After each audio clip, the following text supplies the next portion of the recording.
come and get out of a nice fancy car and they didn't bicycle themselves up to your door. Why does all that matter? Because that's all part of the marketing.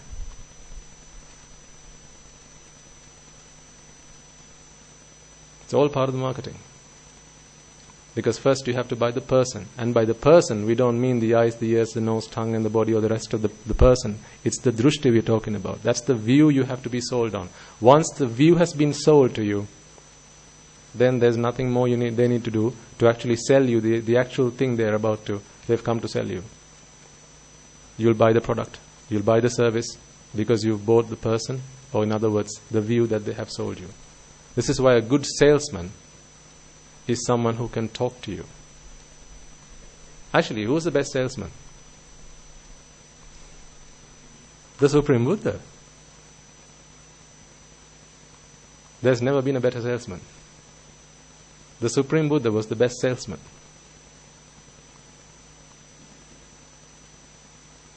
He's the only one who sold you the only thing that you really need to buy. You're sold now, aren't you? On his philosophy? You're sold now. Don't you say to other people, that's it, I'm sold. I'm sold on the idea. You don't have to convince me anymore, I'm sold. The day you become a Sotapanna, you're sold on the idea. No more convincing is required. This is like network marketing. Actually, it is network marketing. So who invented network marketing? The Supreme Buddha. All the questions I ask you today, you only have 2 words as an answer. The Buddha invented supreme marketing, or network marketing. Well, it's just the nature of the Dhamma. Remember we talked about the most exclusive club in the world? Remember? What's the most exclusive club in the world? The club of Aryans. The club of the noble ones. Because you can only join that by invitation. And you can only join that club if you have received noble companionship, Kalyana Mitra Sevane, of someone who is also a member of the club. So you have to be invited by a noble person to join this club. So this is why it's the most exclusive club. Doesn't matter how much money you have in your pockets. Doesn't matter how many houses you have, how much gold you have, or how much land you have to your name. None of that matters. Sunita and Sopaka had nothing to their name. They were outcasts in the conventional sense of the word, until the Buddha gave new meaning to what an outcast is.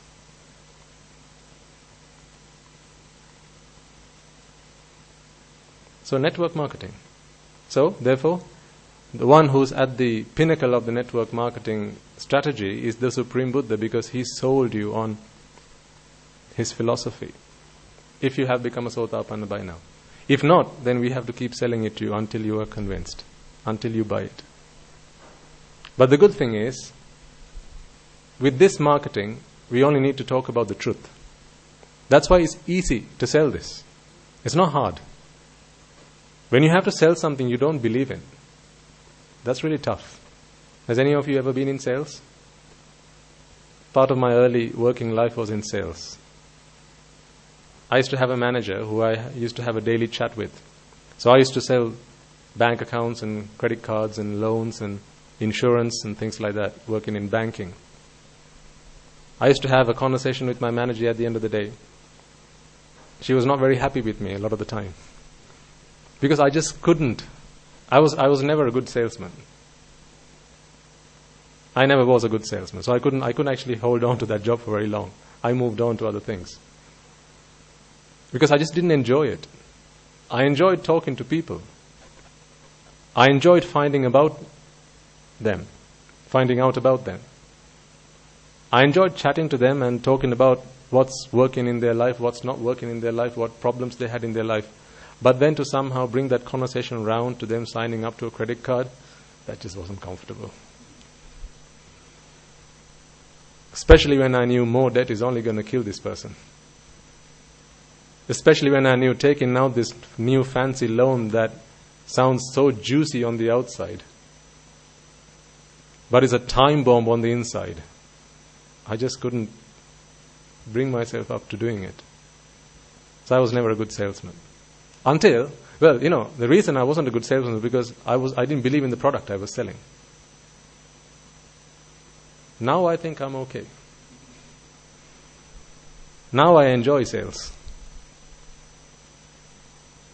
I enjoy being a salesman.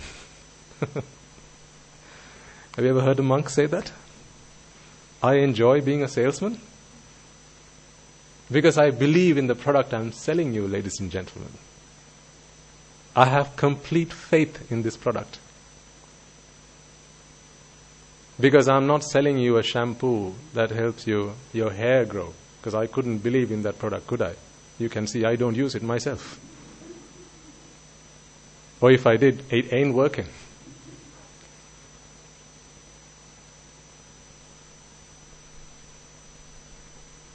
But of course, that's not what I'm talking about.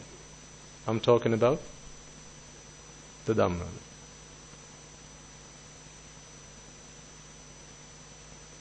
I enjoy being part of this network marketing scheme. It's fun. I enjoy it. Not that I want to be here forever selling you the product. I want you to buy it so that you don't need to be sold again. I want to sell this product to you so that you can go and sell it to other people, your associates, so that we can have more customers.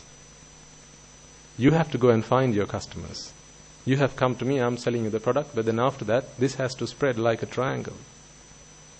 That's what network marketing is all about, right? So the Buddha was the best salesman ever. And I believe in the product that I'm selling to you. But the reason I asked you to go and think about who are the 5 people you mostly associate in your lives is because chances are they're not selling you this product. Chances are they're selling you everything but this product. And the thing is, when you sell this product, you have nothing expected in return. The only thing that makes me happy, and I have shared this with some of you who walk up to me at the end of the sermons, and you tell me about the change that has happened in your lives. You walk up to me and with a smile on your face, sometimes tears in your eyes, you tell me, Swami Nuhansa, because of the Dhamma, today I'm a completely different person. I used to get very angry with the people I used to work with, but now not so much. The people I work with, my driver, my maid, my husband, my wife, my children, they say you've changed. They say you're a much cool person to hang out with now. They say we enjoy working with you now because you don't get so angry like you used to. You come and share these stories with me. That's what makes me happy. Not how much money you have in your pocket. That's what makes me happy. Is when you come and tell me, Swami Nuhansa, I've been taking your advice. I've been taking the Dhamma to my children, and I've been trying to teach the Dhamma to my children. They're still taking baby steps, but yet I haven't given up. As per your advice, I'm helping them out because I realize there's no one else that's going to help them. And they're finding it more easy to come to terms with the things that's going on in their lives. All the turmoil, all the turbulence that's happening on the outside, but they're finding ways to remain unflustered. You come and share these stories with me. That's what makes me happy.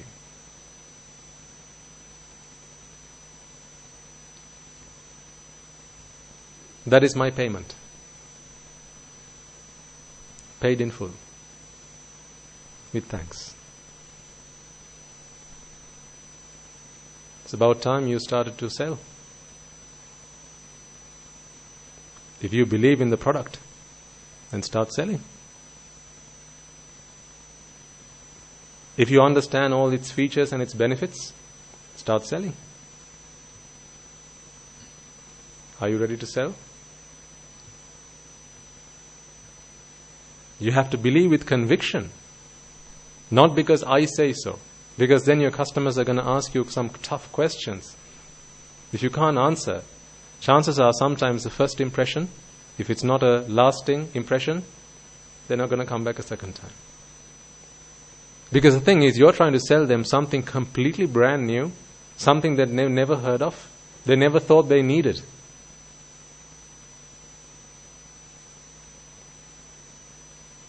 So tell me then, did you all do your homework?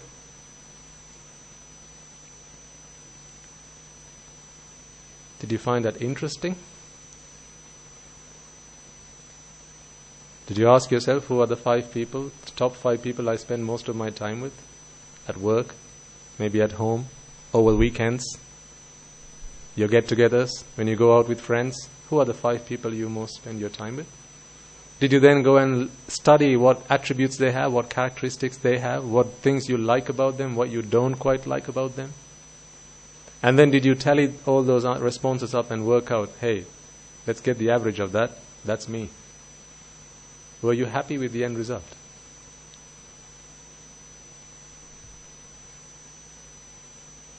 Because that is you. Like attracts like. Similar things always flock together. So the reason that you hang out with those people is because, well, you're like them. That's why.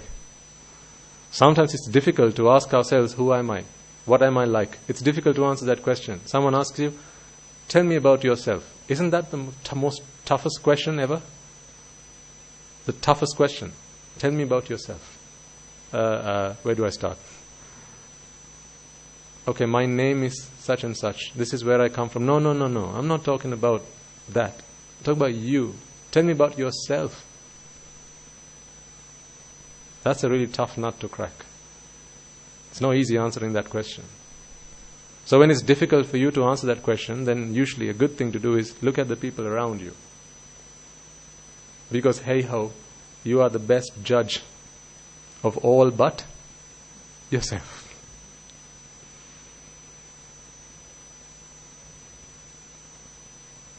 Don't you think you're qualified to be in the Supreme Courts? Chief Judge? Don't you think so, sir? Madam?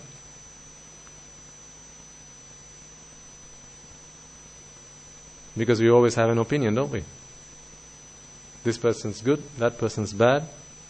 So you've got all the qualifications that is required to make judgment. Well, that is why you so easily pass judgment.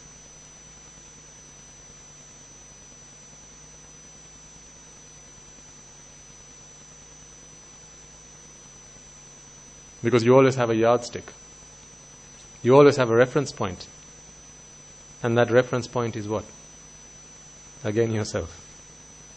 This person's good compared to myself. This person's bad compared to my beliefs, my views, my opinions, and what I think is right and wrong. So anyway, coming back to why I asked you that to do that bit of homework is to help you to figure out, are you hanging out with the right people?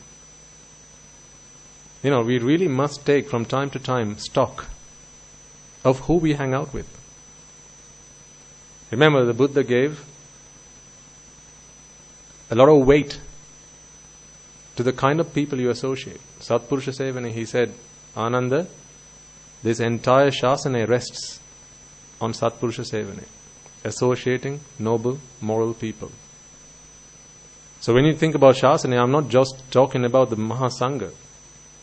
When you live a lay life, where you get to associate with all types of people, all types of beliefs and views and goals and things like that, at least when you're in this group, we all have a single aim, single target, single goal.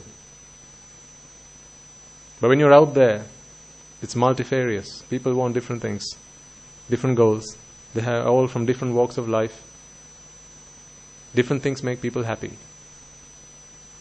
Whatever makes someone happy is what they expect from you.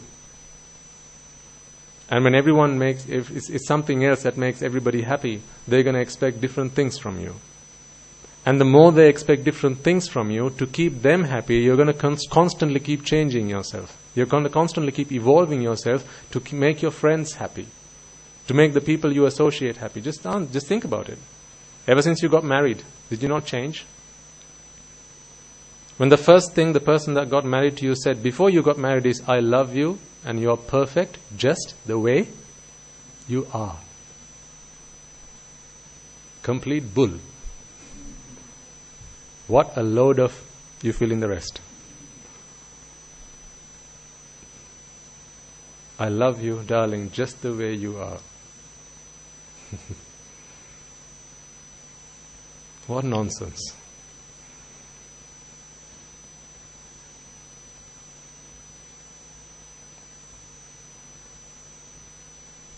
A week into marriage, I don't like the way you talk to me.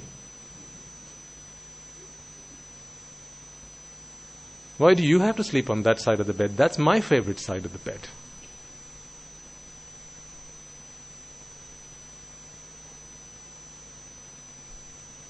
Just ask yourself, how many things have changed in your lives ever since that magical moment happened in your lives? That moment you waited all your life for? All your younger years, teenage years spent by, didn't it? Waiting for that magical moment to arrive in your life? The day you could tie the knot? That's what we were all fantasizing about. Just couldn't wait for that day. And then the day arrived. And then you changed. That day forward. Everything was different from then. You changed. Why did you have to change? Because you had to keep them happy. Keep them happy so that they can keep you happy. It's a give and take relationship. Well, relationships are all about give and take. You scratch my back, I scratch yours. The day you don't scratch my back, that's the day I kick your ass.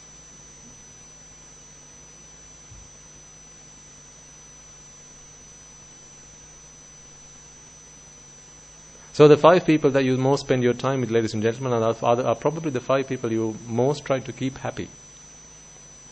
Therefore, to keep them happy, you're always going to have to tune yourself. Guru Hamdru says, tuning.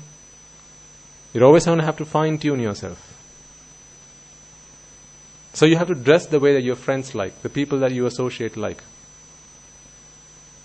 How many of you can spend the day at home in your pajamas, even if you wanted to?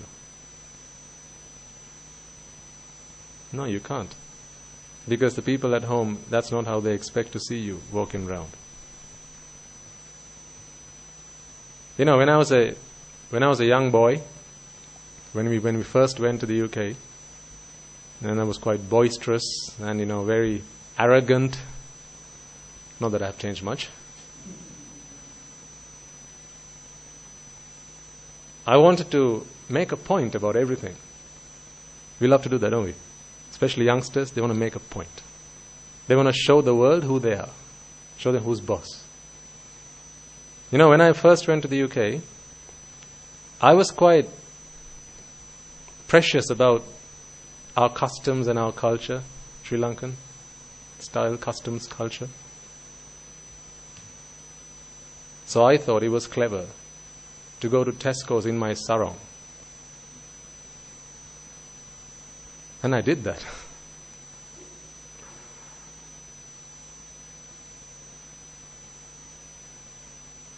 I didn't care what people thought about me.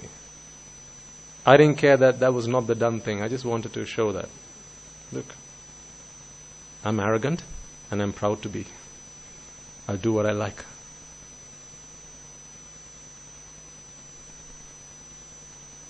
I used to go to Tesco's in my sarong, just go out, go meet people, walk around.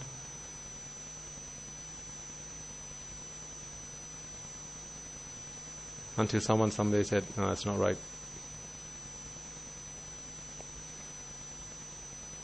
When you go somewhere, you've got to adjust yourself to how people dress, how people behave. And then I changed. But I was not prepared to. Because we all have a self that we try to preserve all the time. In some countries, maybe it's perfectly fine to go out in your sarong or in your pajamas, whatever. But not where I was. So it wasn't the done thing, but I did it. I'm not proud about it. I used to be proud about it, but I'm not proud about it now.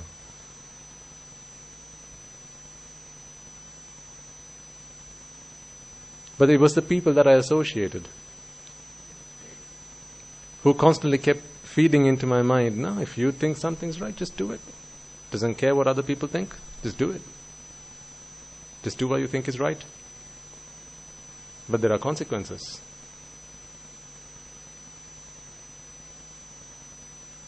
You couldn't go up to an interview, would you, in your sarong, in your pajamas? That wouldn't be right, because there'd be consequences.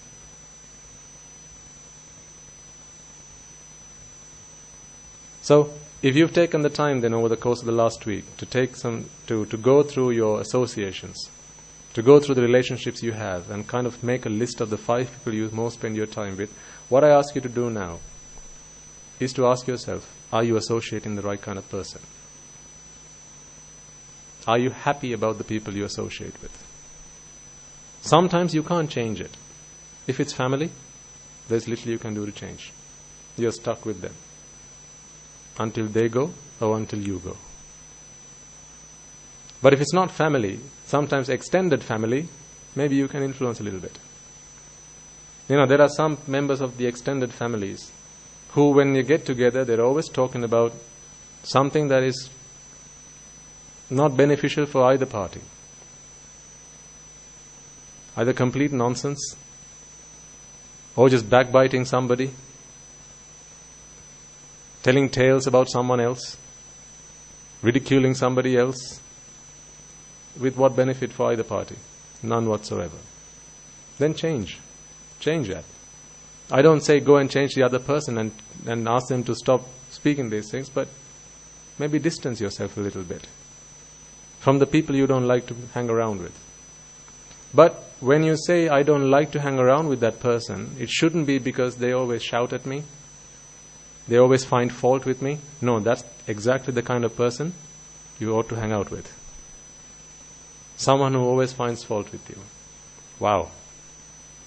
That's a gold mine. They're a keeper. Sometimes when I get to speak to our Anagarikas, from time to time they say, Swami Mahansa, that gentleman, this young gentleman, he's always finding fault with me. I say, great. We must celebrate. Let's spread the news. Make sure you spend as much time as you can with that person. But why? I thought you were going to go and ask him to come around and give him a piece of your mind. No.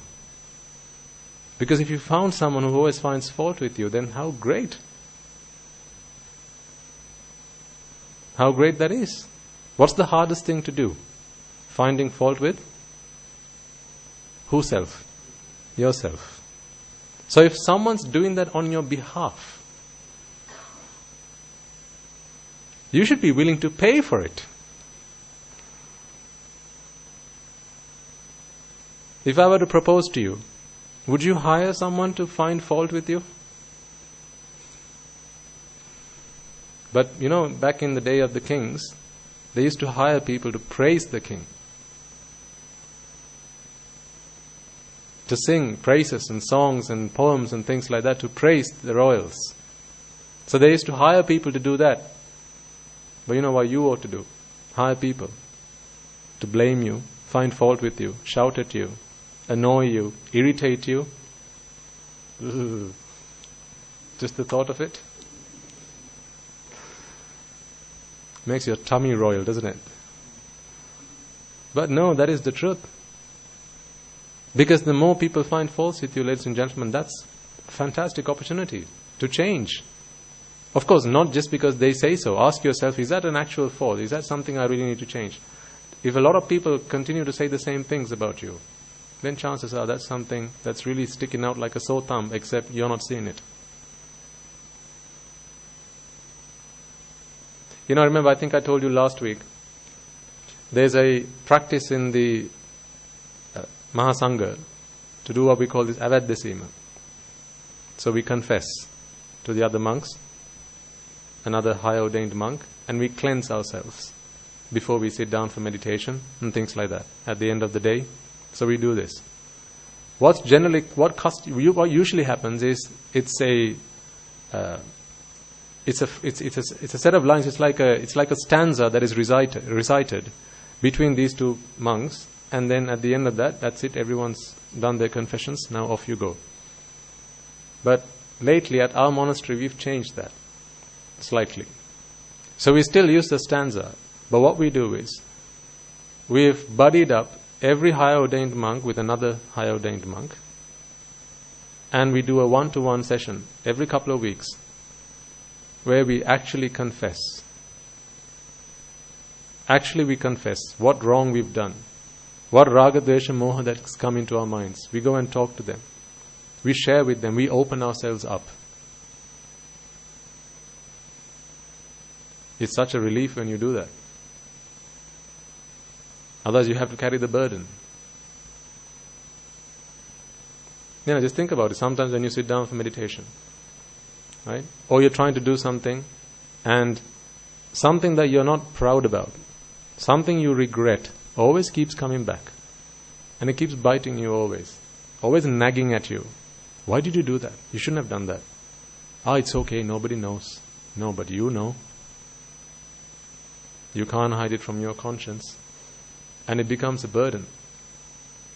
Especially when you do when you when you want to do things like meditation, right? Wrong you've done, even if someone doesn't know, usually it keeps nagging at you, and you keep getting reminded of it. So it's difficult to concentrate on the karmasthana that you want to. The best medicine for that is confession. I know it because I've tried it. The best medicine for that is confession. Of course, you have to find someone you can trust and then confess. And then once you've done the confession, the other person gives you a bit of advice. This is how you can avoid that from happening again.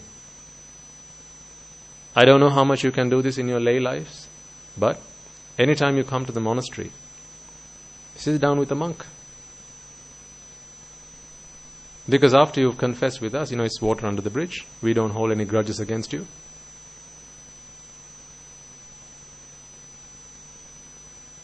But I'd like you to take up on that offer. Don't always ask for a particular monk. Don't say, can I speak to Guru Hamduru? I want to confess. He'll have nothing else to do all day if everyone comes asking for Guru Hamduru. But there are, senior monks at the monastery.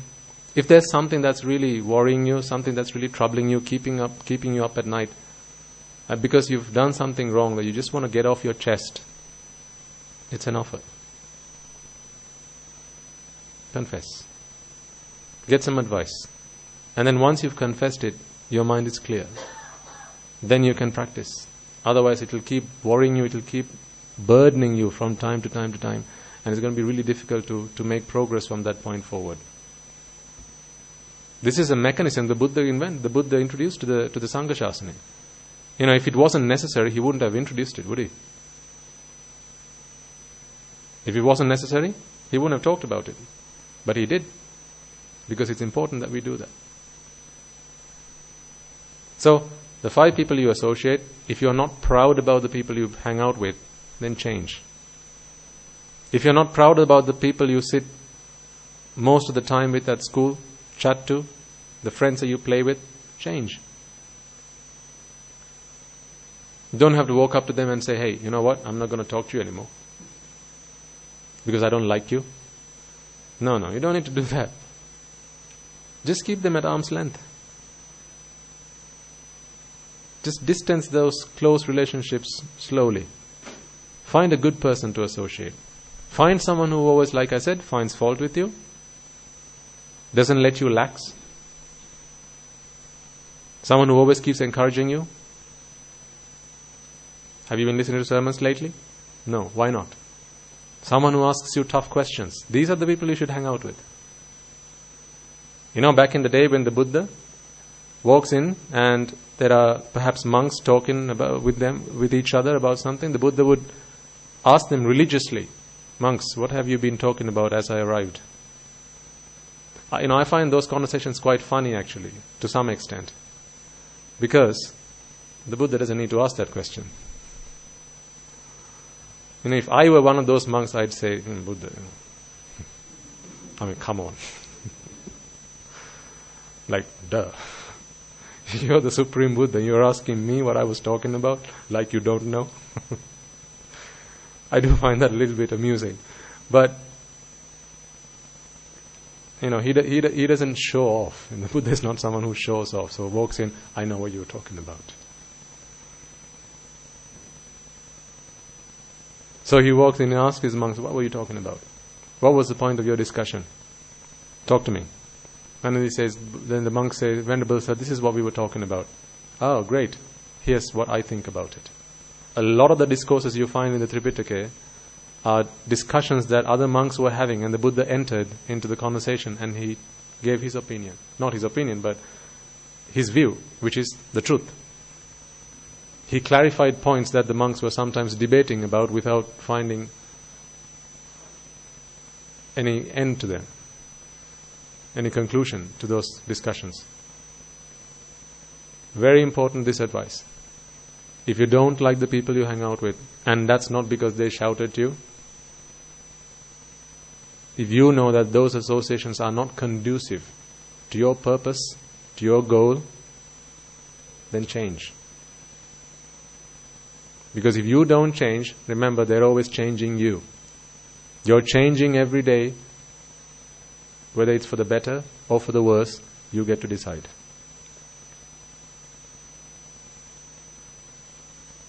And you do know that most of our lives in samsara we have spent where?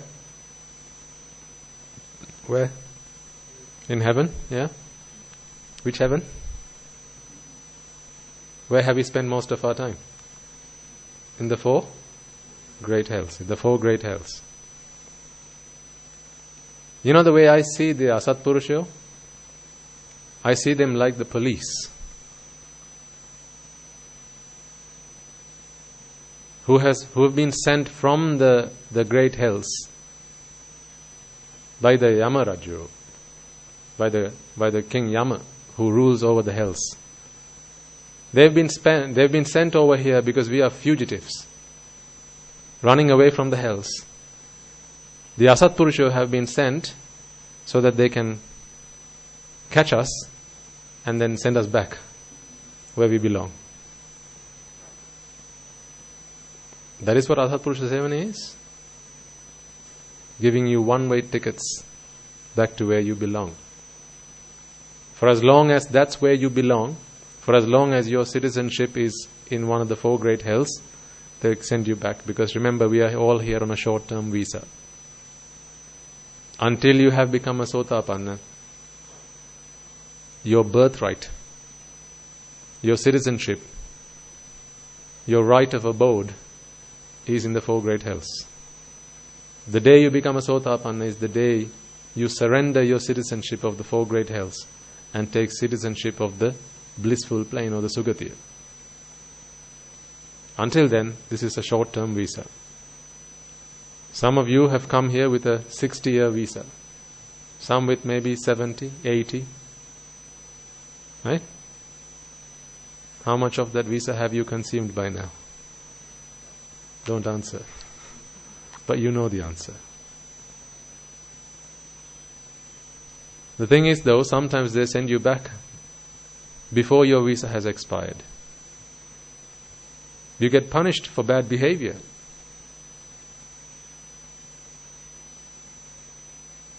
Much the same like if you travel to a foreign country and for bad behavior, sometimes the retribution for that is to be sent back to where you came from. They put you back on a flight and the next day you left the country, you've been deported. So they do that here as well. In the blissful plane, we are all here on a visa. For bad behavior, sometimes you get sent back on the next flight.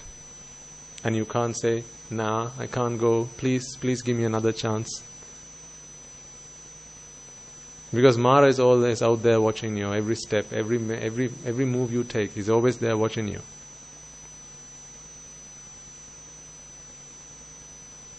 And chances are, if you make another application, it's going to be rejected.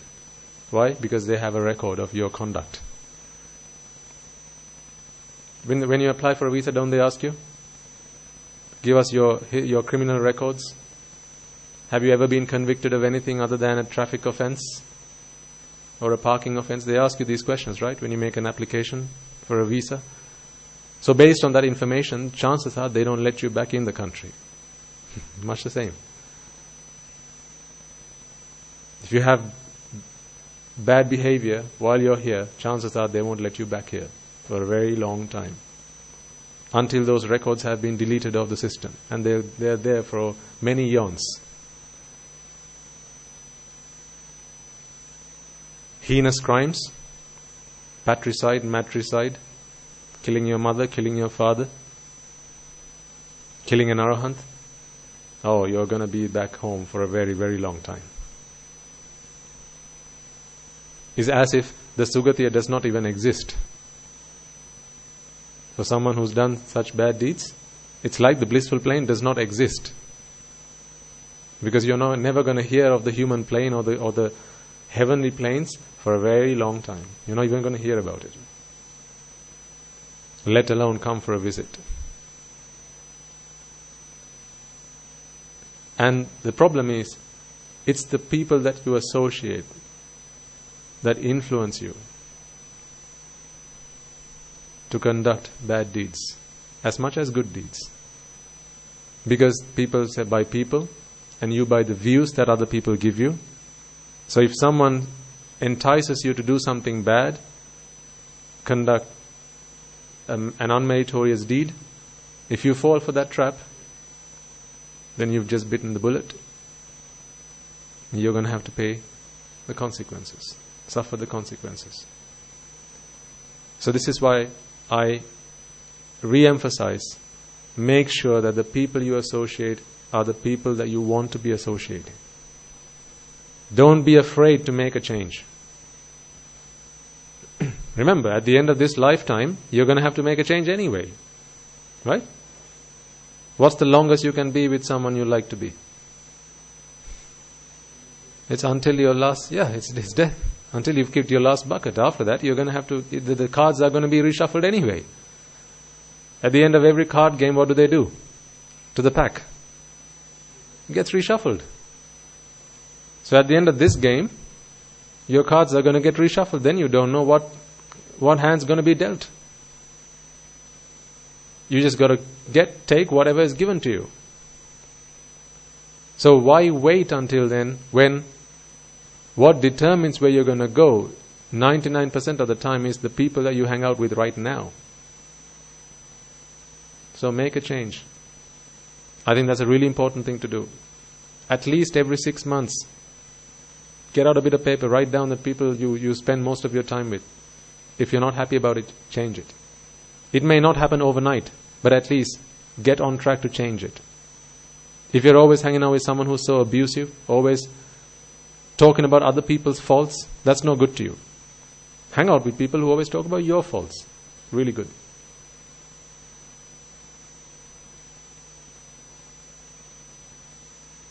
I mean, seriously, think about it. How many people you know talk to you about anicca dukkha anatta? If they did, you wouldn't have to come here once a week, twice a week.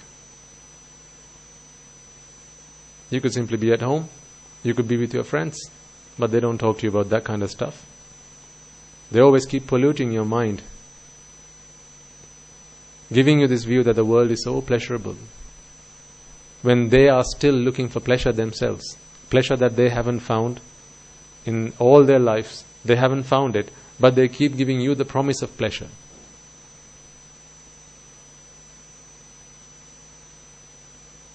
They haven't found it. How are you going to find it?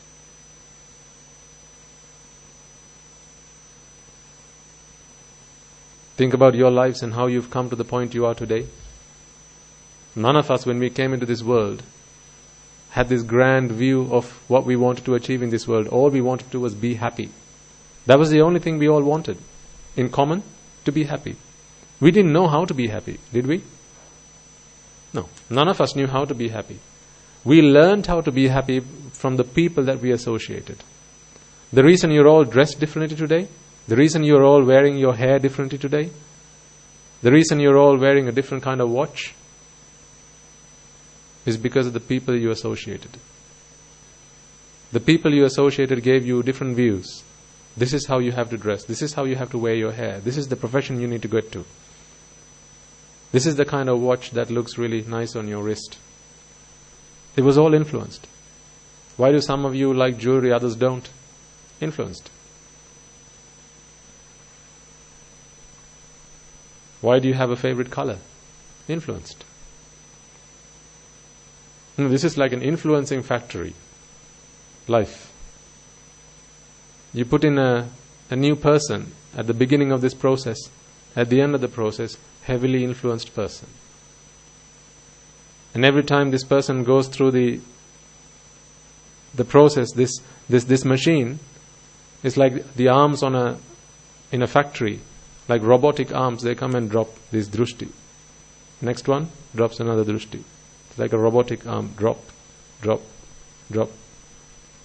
And it keeps changing from one stage of your life to the other. Why do you drive the car you drive today? Influenced.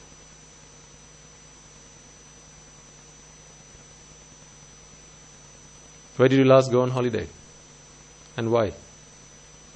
Influenced. How many children do you have? Influenced. Why did you give them those names? Influenced. Tell me one thing you did that wasn't influenced by somebody else. One thing. Why did you come into the human world? Influenced. Why? Because you did a karma that gave you birth in the human world. Why did you do that karma? Because of a view that you held on to. That view came from someone. Influenced. It's like every breath you take because you've been influenced. So how can you say you're independent? How can you say, I'm a free person, I'm a free man, I'm a free woman, I do what I like? No. You seriously think you do what you like? When was the last time you did what you liked?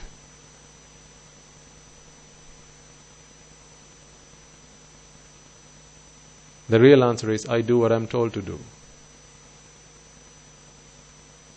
If 3 people tell you 3 different things, the one who you buy, whose view you buy, you're going to do what they said. So fast forward such influences 20 years, 30 years, 40 years, 50, 60, 70 years. The person that is on the deathbed 70 years after they came into this world is the totality of all the influences that they had in their lives. If you're lucky, you're going to have some kind of influence from the Buddha. And then the journey you took in this direction is going to change in the opposite direction. But if that doesn't happen, you're simply going to have the same influence time and time and time and time again. Remember last week we talked about the purpose of life? Remember? What was the purpose of life? Doing the things that you need to do to stay alive. Doing the things that you need to do to stay alive. That is the purpose of life. What a pity. And only humans do that, right? Doing the things that they need to do to stay alive. Only humans do that, right? Because you need so much intelligence to do it, a lot of wisdom to do the things that you need to do to stay alive. It's a really difficult thing to do, right? Only humans do that. So great, keep doing it. That's what makes you human.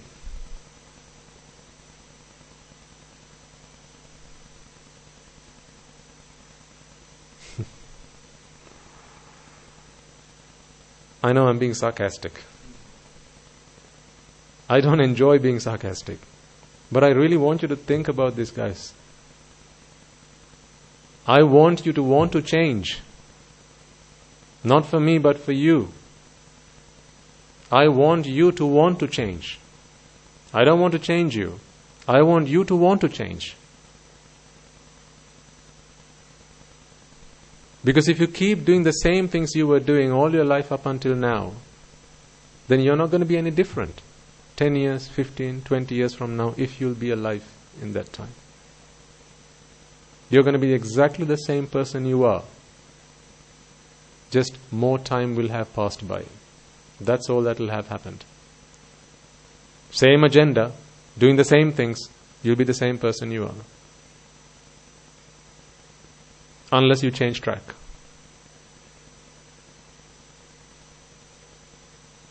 Ask yourselves, are you proud about the things you do on a daily basis? Because the thing is, like I said, there's only one person you can't hide from, and that is you. Well, and there's karma, but that's not a person. There's one person you can't hide from. You can't hide from your conscience. If I were to ask you now, and don't do this, but if I were to ask you as a rhetoric question, put your hand up. If you've done things in your life, if you've done things today, put your life aside, if you've done things today that you are not proud about, things that you want to keep hidden from others, things that you don't want others to find out, how many of you can remain with your hands down without putting your hand up?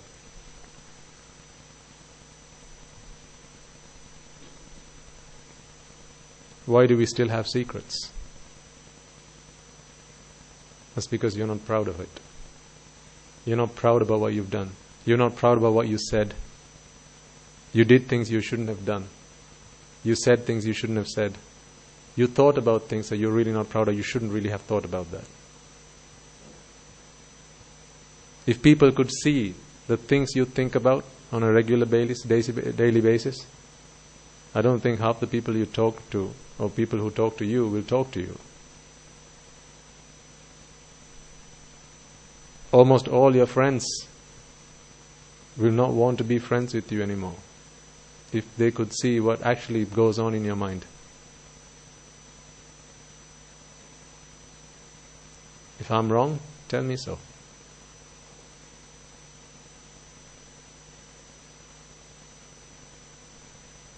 This is why I say we have to change.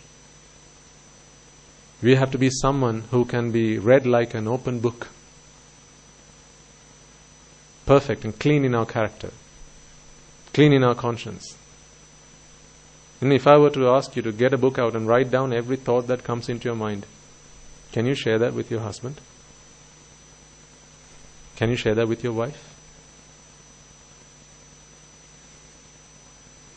You have a wife?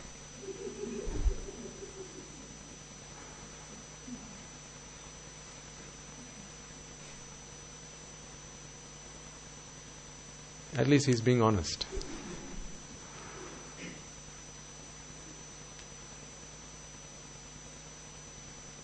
Can you share that with your best friend? Can you share it with me? Can you share it with your parents? All the thoughts that come to your mind. Write it down. Because of course in there you're going to find raga, desha, moha.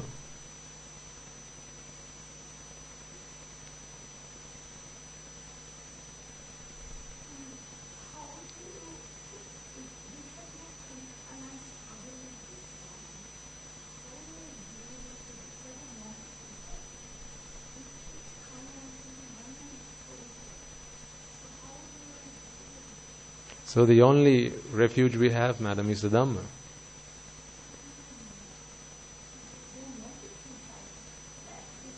Of course, that's what hetum paticca sambhutam, right?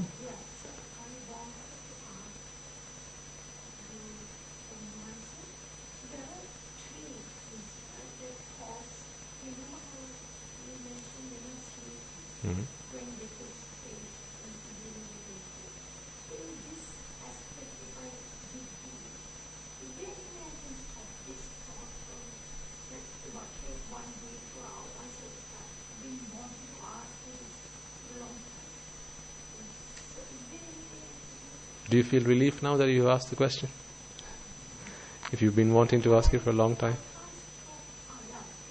Yeah. Of course. No, that's a very good question. A lot of people have that problem.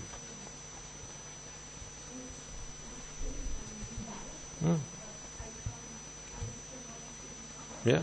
And you're not alone. Everyone here is the same.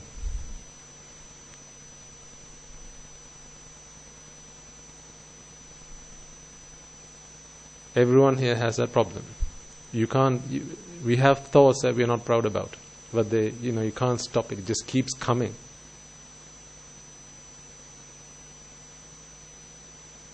So what are the hetu? What are the causes? Dvesha and moha. Until raga, dvesha, moha has been eradicated, they'll keep coming.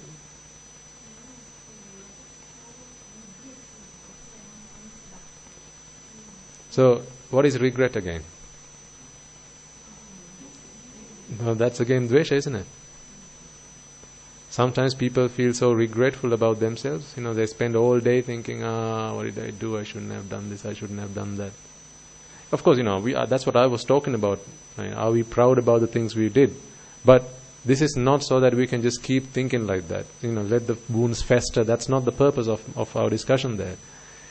It's to reminisce some of those feelings that we are not proud about, some of the thoughts we are not proud about, and then do something about it. It's like Marananusmati. What's the point of saying we are going to die, we're going to die, going to die, going to die, going to die, going to die, going to die? That's no good. But if you're going to die, then let's do something about it, so we don't die again.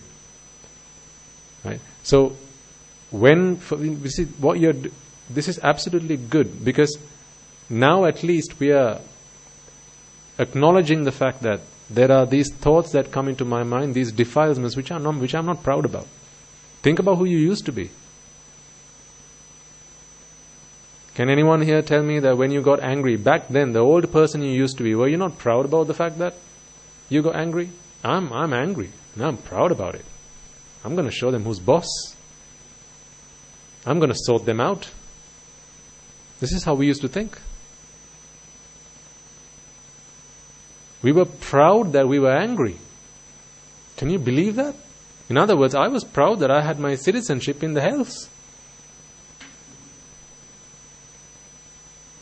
Where are you from? I pulled my card out. I'm from Avithya. You want to check my credentials?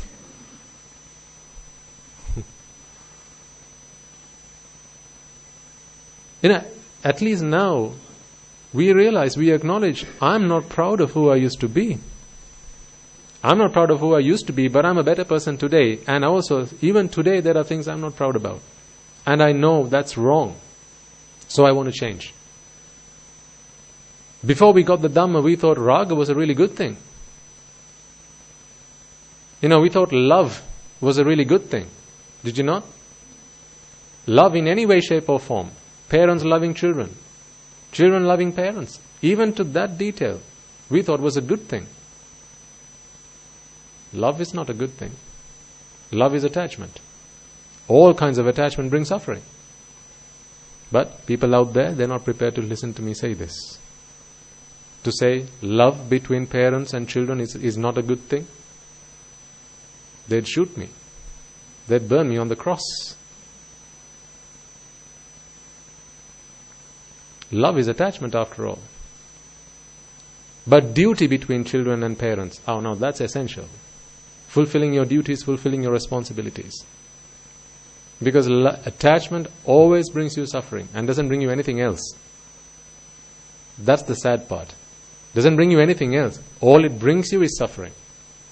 So at least today we acknowledge, we realize, I'm not proud about the person I used to be, but I'm now a better person than I used to be. Ask yourselves, in your progress in the Dhamma, have you not changed by now? A long way from who you used to be? Now you see raga, dvesha and moha being problems. Serious problems. You used to think that not having enough money in your bank account was your biggest problem. You used to think that the half-built house which you're still struggling to build and complete was your biggest problem. Not anymore. Now you realize, that's nothing compared to the real problem that I have. Raga, dvesha, moha. My vexation is my biggest problem. Previously, every problem was a vexation. Now, vexation is your biggest problem. But we can't stop these thoughts coming into our mind because again, that's hetupala. 6 hetu. Raga, dvesha, moha. Or lobha, dosa, moha. Alobha, dosa, amoha. These are the hetu.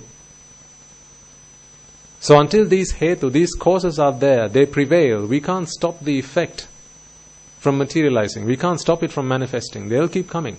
Thoughts keep coming into our mind. This is why, when you talk about the dasa akusala, right? There's 3 that happen in the mind alone. Avidya, vyapada, mithya drushti. Abhijja, vyapada, mithya drushti. Covetousness, hatred, and wrong view. So these 3 are defilements that happen in the mind alone. You don't need body, you don't need speech for these to manifest. You can't stop them by force. You can stop yourself from lying because you want to lie, but you won't let that happen because you put a block on your mouth. No, you stupid idiot, don't say that. You can stop yourself from hurting somebody. You can stop yourself from hitting someone. Ask yourself, did you used to back then, when you wanted to hit someone, you went ahead? It didn't take a lot for you to pick up a weapon to hit somebody. It wasn't that much of a deal, but today it doesn't come to you naturally. Today your natural response is flight. Previously your natural response was fight.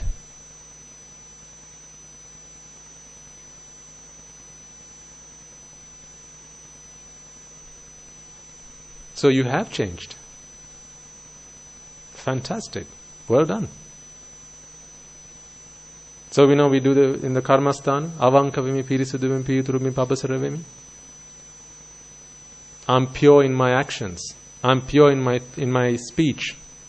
I'm pure in my thoughts. And therefore I no longer want to go through this samsara, this samsaric journey. But that pure in thoughts, you are pure, of course, to some extent. Your purity, if you are a sotapanna, still you will have thoughts of anger, desire, and delusion defiling your mind. You can't stop that. Do you remember Mahanama, who used to go to the Buddha and say, Venerable Sir, when I work with my colleagues, I can't stop but getting so mad at them, so angry at them, that sometimes I think, the next word I say is going to take me to the hells. How do I stop it? On 3 occasions the Buddha had to convince this man to say, no, Mahanama, it's not going to happen to you because you're a sotapanna. Nothing in this world can take you to the hells. It's just an impossibility. It just cannot happen. On the 3rd occasion was when Mahanama accepted this. So can you imagine how much anger he might have felt to feel that I'm going to be going to the hell because of what I've just said, the way I conduct myself. So even a sotapanna will go through that. But not to the extent that's required to take that person to the hell. You will not cross that threshold. There's a certain threshold that has to be crossed. Once you've crossed that threshold, that's the threshold at which you have just done a deed that's going to take you to the hells. Because remember, it's not the hitting with your arm or a weapon that actually is the papa karma. It's the volition. It's the intention. Intention, monks, is the karma. Chetanaham bhikkave kammang vadami. I'll give you two incidents. The same incident, different perspectives. Right? Let me give this story to you. You see a man with a knife in his hand. He's holding on to another person on a bed and cutting his guts out. How do you feel now that I've told this story to you? Oh, he's an evil person. No, I'm talking about a doctor doing an operation.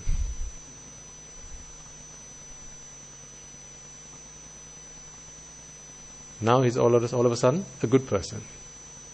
What a nice thing to do. He's doing an operation on this person to cure him of some kind of ailment he has. But so you see, it's not the action, it's the intention. So the intensity of your intentions, not towards the merit side but the demerit side, will have reduced by now to some extent, and only you will know the extent to which that has reduced. If you have been listening to sermons which include anicca dukkha anatta, then there is no way that it couldn't have happened unless you don't have a trihetuka patisandhi. If you are a dvihetuka, by-rooted, in the sense that your birth, at your birth, you were only born with either alobha or adasa, and you don't have amoha. You can't change that now. That's what you're born with. That is going to be there until your death. If that is the case, then chances are you can listen to anicca dukkha anatta, but you won't be able to understand it. You might make sense of it, but you're never going to comprehend it. Tērum ganīma, avbodha, right? We've talked about this in the past. You may be able to understand it like you understand math, but you won't be able to comprehend it. So you will never become a sotapanna, not in that birth. You'll have to wait for the next one. So if you are a dvihetuka pratisandilabhi, someone who is by-rooted, the only way that you can refrain from demeritorious deeds is not through the understanding of the Dhamma, or not through the comprehension of the Dhamma. You're going to have to do it deliberately. You will still want to hurt somebody, but you will stop yourself from doing it deliberately. But with your understanding of the Dhamma, you won't want to do it. You will not have the need to do it. So that is the automatic response. Without the understanding of the Dhamma, you're going to have to force yourself not to do it. There's the difference. So, raga, dvesha, moha, these thoughts that come into the mind, they cannot be stopped. Not deliberately, not forcefully, you can't do it. Forcefully, you can stop your body and your speech from causing hurt and damage to somebody else or something else, but you can't stop your thoughts like that. The same thing doesn't apply. So the only refuge there is the Dhamma. When you practice the Dhamma, with your understanding and comprehension of the Dhamma, those thoughts will stop coming automatically. But that is changing the hetu. Of course, that is how it happens after all. The causes change, the conditions change, therefore the effect changes. The fact that those thoughts don't come to you, so vihinsa sankalpana, kama sankalpana, vyapada sankalpana. This is miccha sankalpa. Nekkamma sankalpana, avyapada sankalpana, avihinsa sankalpana, that is samma sankalpa. On the Noble Eightfold Path. But samma sankalpa is a result of samma ditti. Samma ditti is seeing the world as being anicca, dukkha, anatta. So it's only through your comprehension of anicca, dukkha, anatta will the kama sankalpana, vyapada sankalpana, vihinsa sankalpana, will they stop coming. There's no other way. You can only suppress it for so long. After that, it's going to come back up again. It's going to resurface. Or the short-term treatment is think about something else. That's what Western medicine and psychologists they say, right? If you're angry, count to 10. I'm done counting to 10. Okay, count to 10 again. Or remove yourself from the situation. Go somewhere, hide yourself if you must. Watch TV or something. If you're feeling moody, what do they say? Do something else. Watch TV. Listen to the radio. Play an instrument. You're feeling really down, really somber. Right? To change the mood, focus your attention on something else. Something you like, something you enjoy. In other words, what you're focusing on right now is not bringing you pleasure. Therefore, change your attention to something that is pleasurable, something that can vex you and relieve you from vexation, not the cause. Treat the cause, you don't have to worry about the symptoms. This is why when you contemplate on anicca, dukkha, anatta, now there is nothing in this world that is worth holding on to. Why does someone feel anger, frustrated?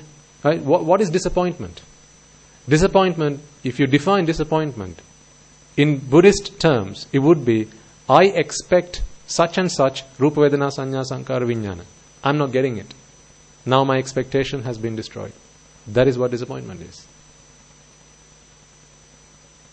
From the other perspective, from a worldly perspective, what is disappointment? People don't giving you what you like. So fix that guy. Beat him up. Did you have a question, sir? Beg your pardon? Yes. Compassion is different.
If you define disappointment, in Buddhist terms, it would be, I expect such and such, Rupa Vedana Sanya Sankara Vijnana. I'm not getting it. Now my expectation has been destroyed. That is what disappointment is. From the other perspective, from a worldly perspective, what is disappointment? People don't giving you what you like. So fix that guy. Beat him up. Did you have a question, sir? Beg your pardon? Yes. Compassion is different. Complete ever after. So we have this view of what happiness is. Nice house, nice garden, loving husband, loving wife. That's what happiness is, right? This is what we spread in terms of metta. May all beings be free of illness. How can you be free of illness? If you're alive, you're going to be ill. That's part of the package. May all beings be free of disease, decay. How can that happen? Now, if you are contemplating and spreading metta or compassion in the noble sense, you begin with sansara daheng miditta first. You've got to get out of samsara first. You have to get on the track to getting out of samsara first. Because the only way you can be free of illness, the only way you can be free of disease, the only way you can be free of decay and death is if you are free of birth. You can't be born and be happy at the same time. You've got to pick one or the other. But without that understanding, what we wanted to do was let everyone live happily ever after. How can you live happily ever after? You can only happily ever after if you stop living. You can't live and then be happily ever after. No, they are mutually exclusive. Because at every moment you are alive, there's only one way you are flowing by default. That's to disease, to decay, defect, right? And death. That is the default flow of this being. Every time we keep turning back, putting on reverse gear, abhisankara, to try and stop this from happening. But the moment you let go, it's back. It starts flowing back there. So what does money bring us? What does money help us achieve? Reverse gear. But when the fuel runs out, it's back to neutral. It's like there's a slope. With all the energy that you can muster, you can pick up something. If you placed a ball on that slope, some kind of object that rolls, with all the energy you have, you can muster up. The best you can do is pick it up, walk all the way up to the top of the hill, and then let go. What's going to happen the moment you let go? Well, gravity is going to take over. So wherever there is birth, you can't stop the rest. It comes for free. You buy birth, you get disease, decay and death for free. Buy one, get three free. Well, yes, if you consider the rest of it, Ekalos Mahagin and all that stuff.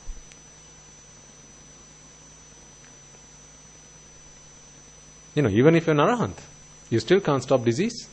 You can't stop decay. You can't stop death. I mean, death is a welcome gift for an arahant. But disease and decay, they're not welcome gifts.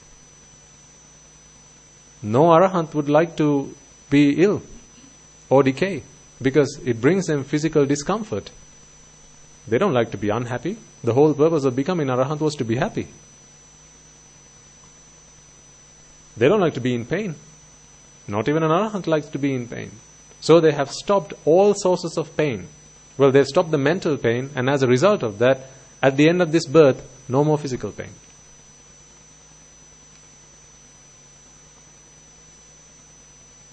This is why I think last week and the week before, particularly now that we have some troubles in the country, when we did the Arya Maitri, I told you to think about not just our friends, but our foes. We don't have foes, but, conventionally there are people who are here to hurt us, harm us. Are they also not destitute in samsara? Are they also not helpless in samsara? Because what do they think is the source to happiness? Relief from vexation. How are they different to you and I? Unless you have that understanding of the Dhamma, how are they any different? They have also been fed, brainwashed. Their view is to be happy, take as many lives as you can.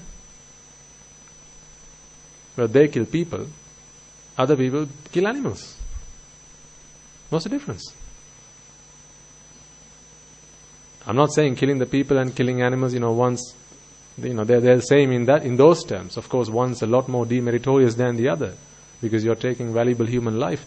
But at the end of the day, all things considered, what they're doing is taking away someone's life because they think that is what brings me happiness. Why? Happiness lays out there in the outside world. Because if they think that, as a result of taking as many lives as I can, I'm going to be born in the heavens. If that is the view that they hold on to, of course they haven't understood anicca dukkha anatta. That is the problem. Wrong view. Why? Because of the 5 people they spent most of their time with. That's who brainwashed them. That's who influenced them. None of them came into this world. None of them came out of their mother's womb wanting to kill another person. I can't believe that. None of them wanted to do that. It was a wrong upbringing. They were sold on the wrong product.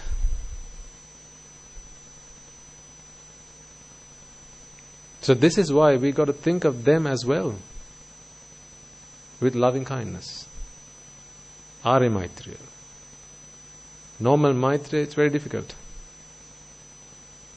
Anarya Maitreya, if you haven't become an Arya, if you have no understanding of Nibbana and Raga, Desha, Moha and this Anicca Dukkha Anatta, the only Maitreya you can do is Laukika Maitreya. And in that kind of Maitreya, you are not ready to accept what we get is what we deserve. Then we think, no, that's not right. Being happy, to be happy, you have to be alive. You have to be. Being is being happy. To be is to be happy. So someone who doesn't let me be, then they're taking away my happiness. Someone who doesn't let another person be, then they're taking away the happiness. But when you realize being is not happiness, to be is actually to suffer. And this is why Guru Swaminatha sometimes tells us, ultimately these people who kill, mass murder, and we are doing similar things. Although our approach is different, we are trying to get to the same result. They want to rid this world of people, and so do we. Because this world is not a nice place to be. This is why I said, get the hell out of here. They're saying the same thing. Just get the hell out of here. But the approach is different. Because the approach is different, if someone comes to kill you with a sword, brandishing a sword, you're going to have to say, well, there's no point killing me, mate. I'm going to be back here again. What you're doing is useless. Because the next thing you know, I'm going to be back. So what's the point? But if you let me practice my meditation, if you let me do my practice of anicca dukkha anatta, I'll guarantee I won't come back. Isn't that better? So just give me some time. You can give them a better deal than they came for.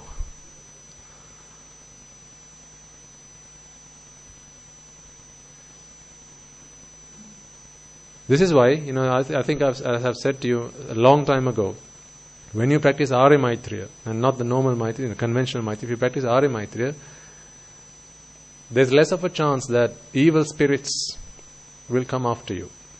Because sometimes when you practice conventional Maitreya, you're wishing well on another person. You're wishing for another person to be wealthy, to be prosperous, to live happily. But there are other evil beings, evil spirits, who don't want for that to happen. They want the other person to suffer, because that's their agenda. They don't like the other person. They despise the mere existence of the other person. But when you're practicing noble compassion, now they and you want the same thing. The evil spirit wants this person out. What do we want when we practice noble compassion? Out. So now they have, your agendas are the same. So now they're not going to come and attack you. Now you are safe. Because now we are both fighting for the same cause. Different battles, same cause.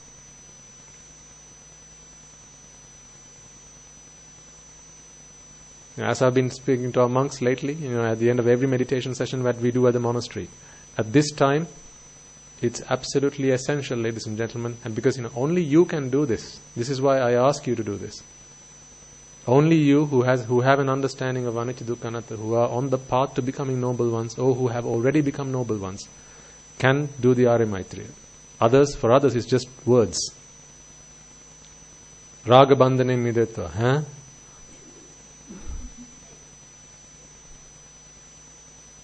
That makes no sense to someone who's not a noble person.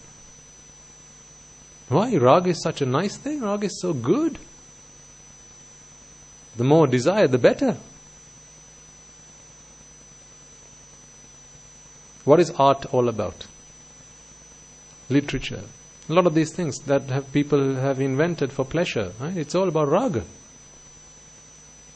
Dance, singing, art, drama, all this raga. Generally speaking, right? I have nothing against them. All I'm saying is, this is all forms of raga, igniting and adding fuel to the fire of raga within you.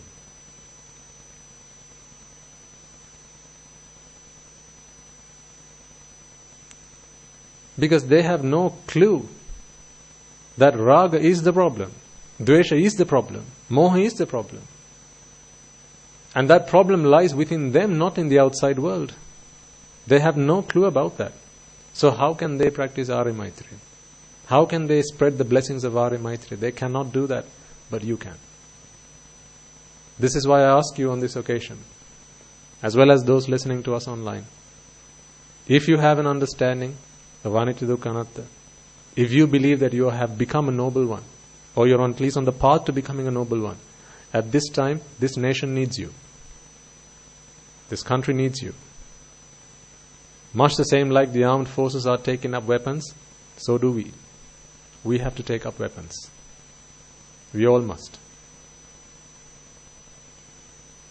Now they just have to cut that bit. What is our weapon?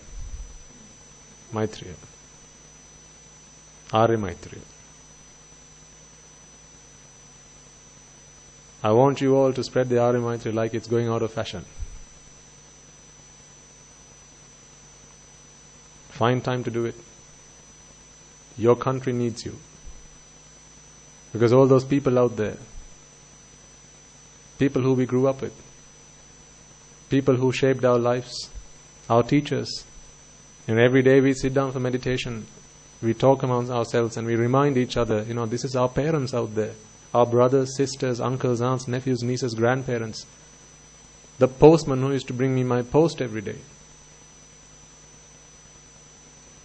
As much as our devotees, you, who come and feed us every day. So every day at the end of our meditation sessions, we spread Arya Maitreya, thinking about all of you, and our parents, and all those people who have helped us in our lives. And I want you all to do the same. Because, in a state of turmoil like this, where No one has peace of mind. The only feelings that are now prevailing in people's hearts are anger, hatred, fear, and these are not positive feelings. When there are no positive feelings, positive emotions in people's minds, then this is all the vijnana that is being generated in people's minds. This is the force of black energy. This is the source of black energy. Evil forces, which will hinder us, you and us and everyone else, from attaining our goal, which is Nibbana. So we need to help ourselves as much as help our nation at this difficult time. They need our help. And they don't realize how much your help is worth. Because they're not Aryans, that's why. If only they knew, they'd take all of you and put you all in a 5-star hotel, and then they'll get you to do Arya Maitri every day. If only they knew. But they don't know that. The power of noble compassion exceeds the power of all weapons. This is the strongest force there is that can combat these evil forces. And only you can do it. Your country needs you right now. This is the time. Every card, throw it out there. Play every card right now. Beg your pardon, sir? Arya Maitri. Anicca dukkha anatta, of course, when you contemplate on anicca dukkha anatta, of course the Buddha says, if you contemplate on anicca dukkha anatta, for over the mere time it takes to click your fingers, that's more meritorious than practicing Arya Maitreya over the time it takes you to inhale the smell of a flower. So between contemplating on anicca dukkha anatta and Arya Maitreya, because I think with Arya Maitreya, you can actually focus on something. You can because we talk about sielu loka sielu satya, all beings in all worlds. Then you can focus your compassion. Anicca dukkha anatta, of course, that's something you have to do all the time. But with Arya Maitreya, you can actually focus your compassion. So when you start, if you're at home, for instance, start with everyone who's at home. May I and everyone who's at home with me, my family, may they be freed from desire, from the fires of delusion, from the fires of aversion. May they find refuge from samsara. So go through the Arya Maitreya. And then think about everyone who lives with you in your hometown, in your local village, in that district, in that region, in your country, in this world, and in all worlds. Spread it out in that way. With anicca dukkha anatta, it's difficult to do it in that way. So the application of that can be a little bit more difficult. So this is why I say, understand anicca dukkha anatta and practice Arya Maitreya.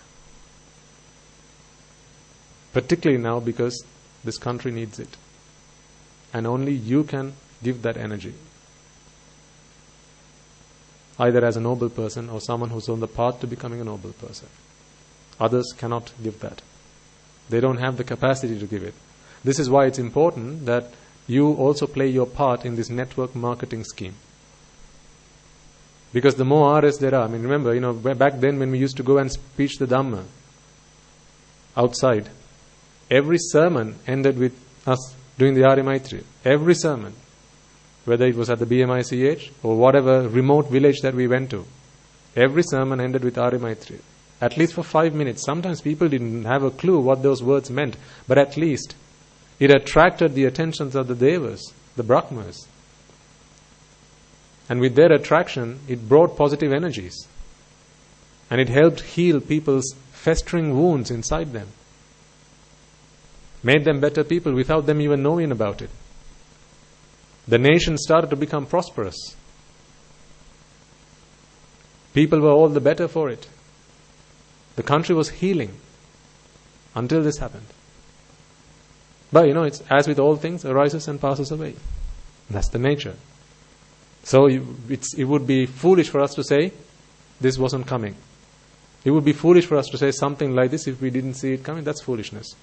Because all things must arise and pass away. If the Sambuddha Shasana is going to pass away, then what is this compared to that? This is nothing. The Buddha's dispensation is going to pass away in half the time, in as much time that as it has prevailed. So if that's going to happen, that is the biggest curse on all beings. This only affects a few people who live in this country. So this is nothing compared to that. But even if that passes away, then we must expect that all things arise and pass away. So we saw it coming. And I think in previous sermons, Guru Hamdra was talking about it, right? We be aware, these things are coming. Watch out. Because he sensed. And he said, the worst is yet to come.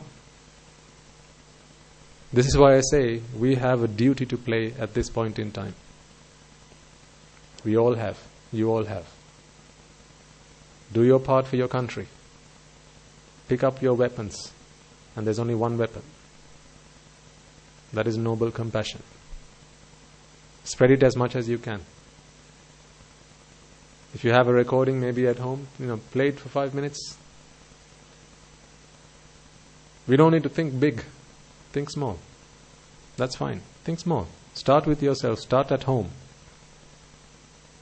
Use every home were to do this, then the country would be healed. So we'll do it today as well. At the end of our sermon, we will do the Arya Maitri.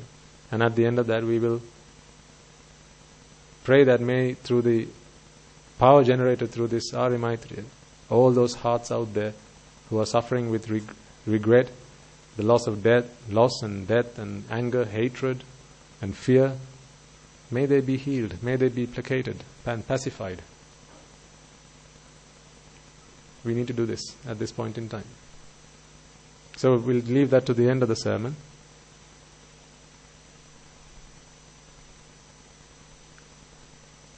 What were we talking about before that? We were talking about Raga, Desha, Moha. So, the only way to stop defilements, defiling your mind, is by practicing Anicca Dukkha Anatta.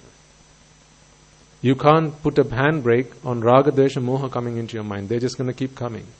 What you can do is you can stop them from going into actions and words.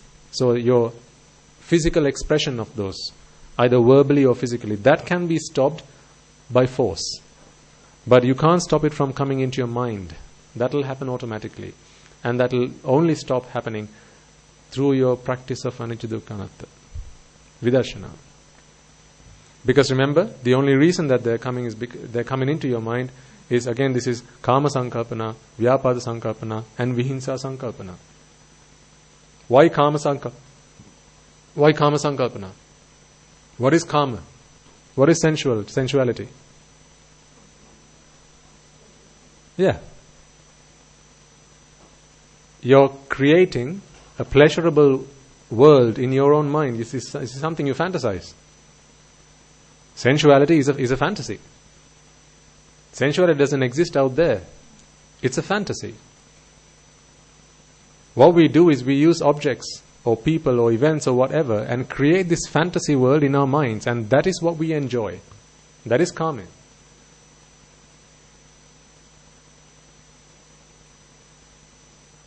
And the reason that the Buddha said that karma or this sensuality is dangerous is not because it's not demeritorious. In your mind you're free to create this fantasy world and enjoy in it. That's not demeritorious. But the problem is, while you're in that world, time passes you by. Time in the real world passes by, and you're not fixing the problems in the real world. To offer you an analogy to that, it's much like, imagine you were burgled at home. So you're at home, you're being burgled. Someone jumps in through the window, you know it's a burglary. You've got CCTV and whatever, and you know that people have come in to your house. You can do one of two things. One, you can either ring the police or try to find a way to get out of there or stop the burglars from coming in. Or you got the choice of sleeping. Because in your dream, you can dream about something that's pleasurable. In the hope of dreaming about something that's pleasurable, you can just fall asleep. Now nothing's happening. You can pretend that nothing's going on. So that doesn't mean the problem's been fixed. In the real world, the problem's going on. The fire's burning. But in your fantasy world, everything's fine. It's a perfect world. But they'll come and take your belongings. They might come and damage. They might come and hurt you. They might come and kidnap your children. They could do all sorts of things, and they can cause you a lot of damage. But you choose not to deal with the problem. You choose to go into your fantasy world and forget that the problem existed. But it's a very temporary measure, because someday you're going to have to open your eyes. When you open your eyes, you're going to realize, I've been burgled. Then it's too late. This is why sensuality is such a... We've got to be so aware of it, and it's why it's that much of a problem. If a guy fantasizes about a girl, for instance, let's say, a practical example. A guy fantasizes about a girl. Now this is kama, is it not? This is a fabrication of the mind, fantasizing. Because kama does not exist in the outside. Now this is a world that this guy has created in his mind. So he's created the world, now he's living in that world. It's like when you're watching a movie. When you see the main actor, you become the actor. Have you not seen kids after they watched a Batman film or a Superman movie, what do they do at home? Parents? They play the role. Now that nice chair you had at home, that gets turned upside down, and that's the Batmobile.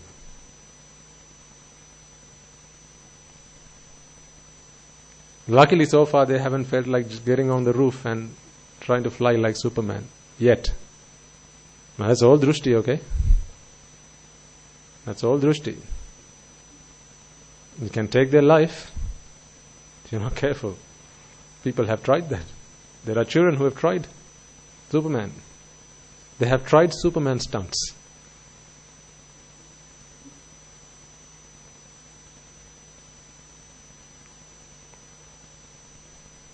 So, much like watching a movie, you are now an actor in the film. Like that, when you create this karma world, this sensual world, in that world, everything's to your liking. That's not like the real world. In the real world, nothing's to your liking. It's hetupada, cause and effect. In the karma world, what? Everything is to your liking. Right? So you walk into, let's say you walk somewhere, you get somewhere, and you see a pair of sandals. So I'm talking about the guy who's fantasizing about a girl. Sees a pair of sandals. That is a sensuous object. A pair of sandals, a pair of ladies' sandals can be a sensuous object. So this guy sees this pair of sandals. Now he starts fantasizing. I'm giving you a practical example so you can all apply it, and apply it how you see best. How it makes sense to you. So now this guy starts fantasizing. If he likes girls of fair complexion, then whose sandals are they? Fair. A fair girl's sandals. If he likes dark girls, now whose sandals are they? Dark girls. What if he likes girls with long hair? Well, the same goes. But he hasn't got a clue whose sandals they really are. But that doesn't stop him from fantasizing. So now this sensual world has been created in his mind. So actually when he walks in through the door, he's expecting to see the person that he has fantasized about. That is who he expects to see. That's why if you see, for instance, let's say you're at a desk Someone extends their hand. You can only see the hand and say the first half of their arm, not the rest of it, right? It's the nails have been painted red, crimson red, fair skin, and there's no hair on the hand or the arm. Immediately you're thinking, oh, beautiful girl.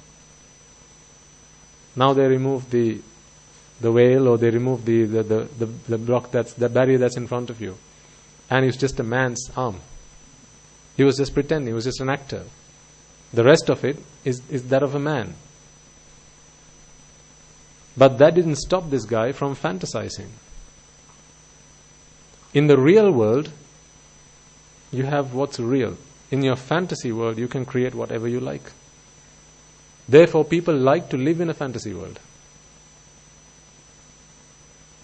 People like to live in a fantasy world. This is why they go through this sensual business of creating, fabricating this karma loka. This is why people like to do it, because in the fantasy world, in the karma loka, things are how you like it to be.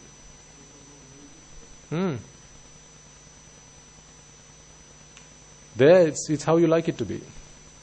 But that's not how the real world is. Of course, there's still udavim, there's still arising and passing away. Right? So, of course, even in your fantasy world, a rise and passing away of the mind still happens. So this is why the karma world, you have to keep fabricating, you have to keep doing abhisankara and creating it. So the moment you come back to the real world, you have to go back. If you want to go back to the fantasy world, you have to create it by doing abhisankara. That's only an imagination. But people like to do it because there, it's to your liking. Not the fact that arising and passing away doesn't happen, but the outside world objects are to your liking in that world. And you can create whatever you like in your fantasy world.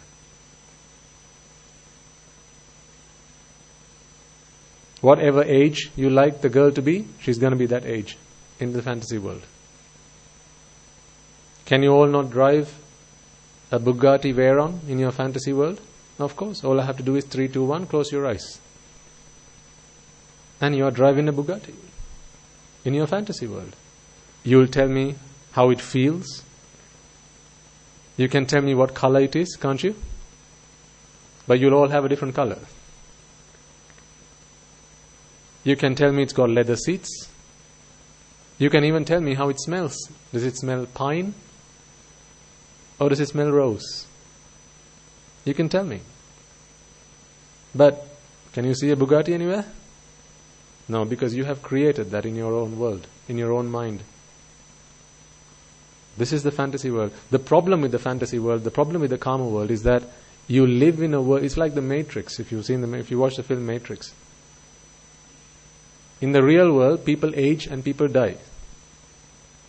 In that world, there's no aging. Because you don't like aging, so you don't have to add that bit into the film, into the fantasy world. You can make it up with whatever you like. Leave the bad bits out, put the good bits in. Because you're the director in the fantasy world. In the real world, karma is the director. Karmic energy is the director in the real world. In your fantasy world, you are the director. Your vijnana is the director there. So you get to say cut, you get to say repeat, you get to say whatever you want. But that's dangerous. The reason that's dangerous is because while you're there, life in the real world passes by. Why do people go into the fantasy world? It's because the real world is painful.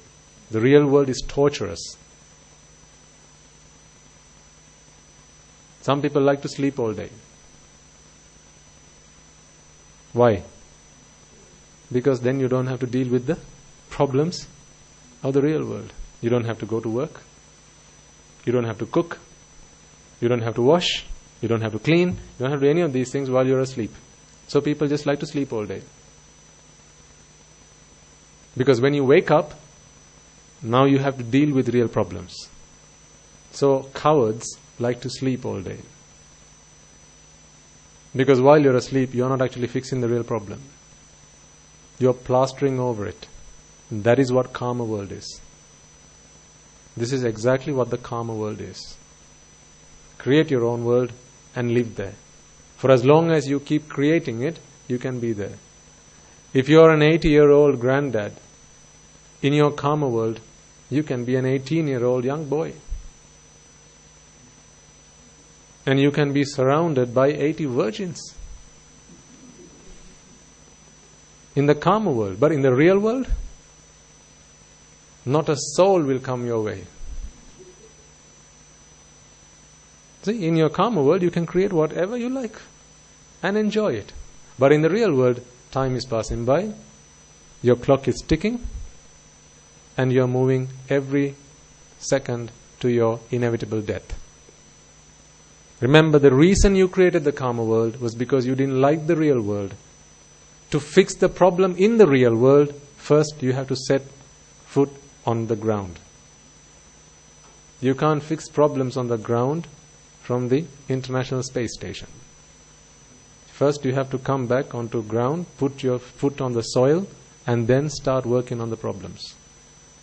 This is why the karma world is such a problem. Yes, madam.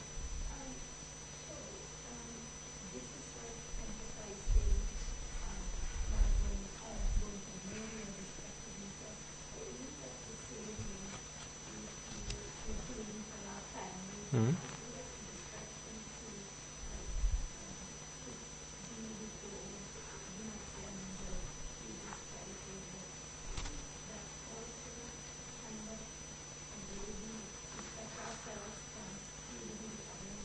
Good question. Okay. Really good question. When you help your family out or help someone who's in distress, right? You're now helping someone else who's having a problem in the real world. Now that earns merit. That helps someone else get themselves out of trouble. It earns you merit. And you're fulfilling duties and responsibilities, which are all important things to do. How much merit can you earn in the karma world, the world that you fantasize? In your dreams, how much merits can you earn? Nothing. You might go in your dream to the Buddha and offer flowers and worship him. Are you going to earn any merit? Zero. This is why you could kill your mother in your dreams, and don't worry about it. Nothing's going to happen. That's not a heinous crime, for as long as it's only happening in the dream world. So the dream world is like the karma world that you create in your own mind. But in the real world, right? So, someone might say, am I doing this to distract myself from the real problems? Is that why I go helping other people? No. I wouldn't say so. You can help other people first by helping yourself. Remember one day I shared that with you, right? Two guys met. One said, can you look after me? The other guy said, no, I'm not going to look after you. I'm going to look after me for you. So when I look after myself, now you can be guaranteed that I'm not going to give you any cause for concern. I'm not going to hurt you. I'm not going to harm you. So you have one less thing to worry about. Who? Me. What did I do for that? Look after me. Look after myself.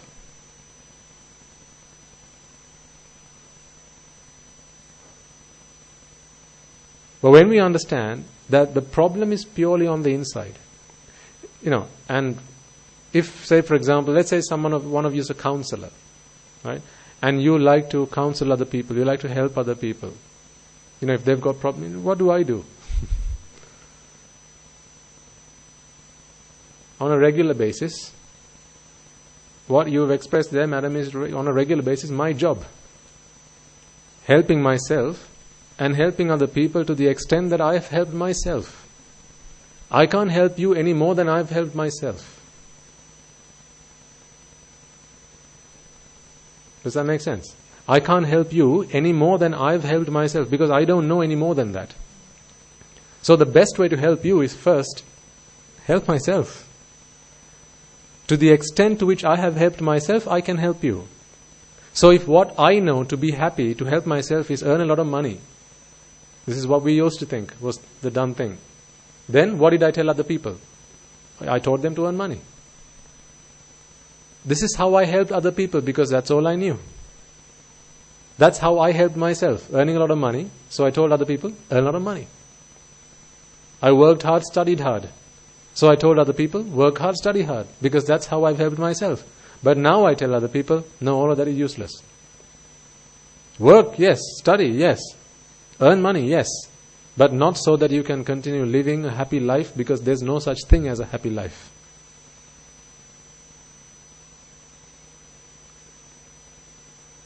There's no such thing as live happily ever after.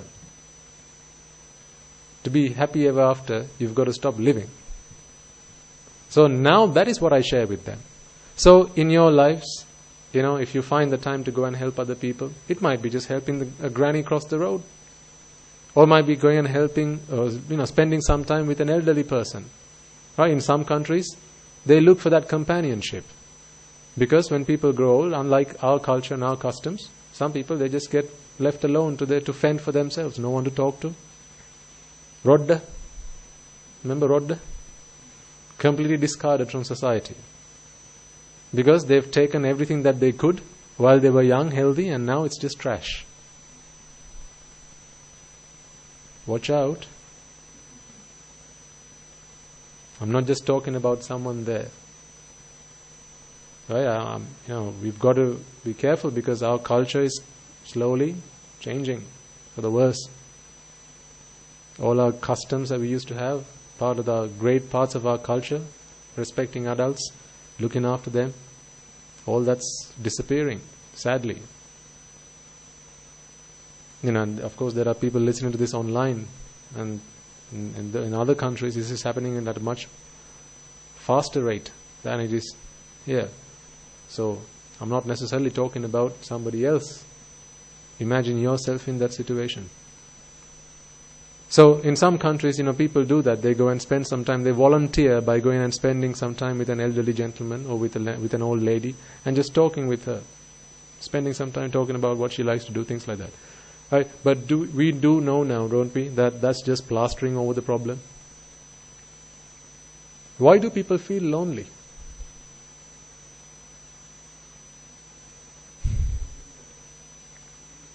Absolutely. Yeah, I'm sad to say, but my dad, sometimes when he calls me, he says, Puta, I'm growing old now, right? Oh, he used to say Puta, I say Swamin Hanse. I'm finding it difficult sometimes to be home by myself. Amma goes to work, Malli goes to work, and sometimes I'm alone by myself. It's becoming a little difficult to be by myself. Why? Because he believes that happiness comes from the outside. He believes that happiness is in companionship. But that's not true happiness.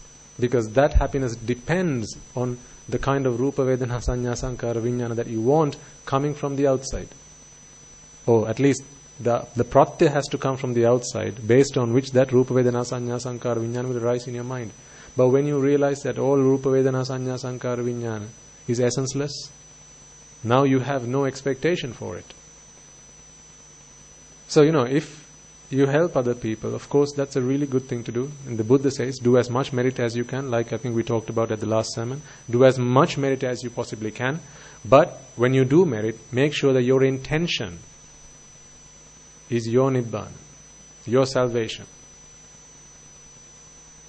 Sometimes when I walk about, right, because this, it's a construction site still to some extent, I see nails on the ground. So what I do is I always pick it up and I put it away so that someone doesn't tread on it and hurt themselves. But when I do it, I make a determination. I make a determination that, much like I have helped someone walk the path,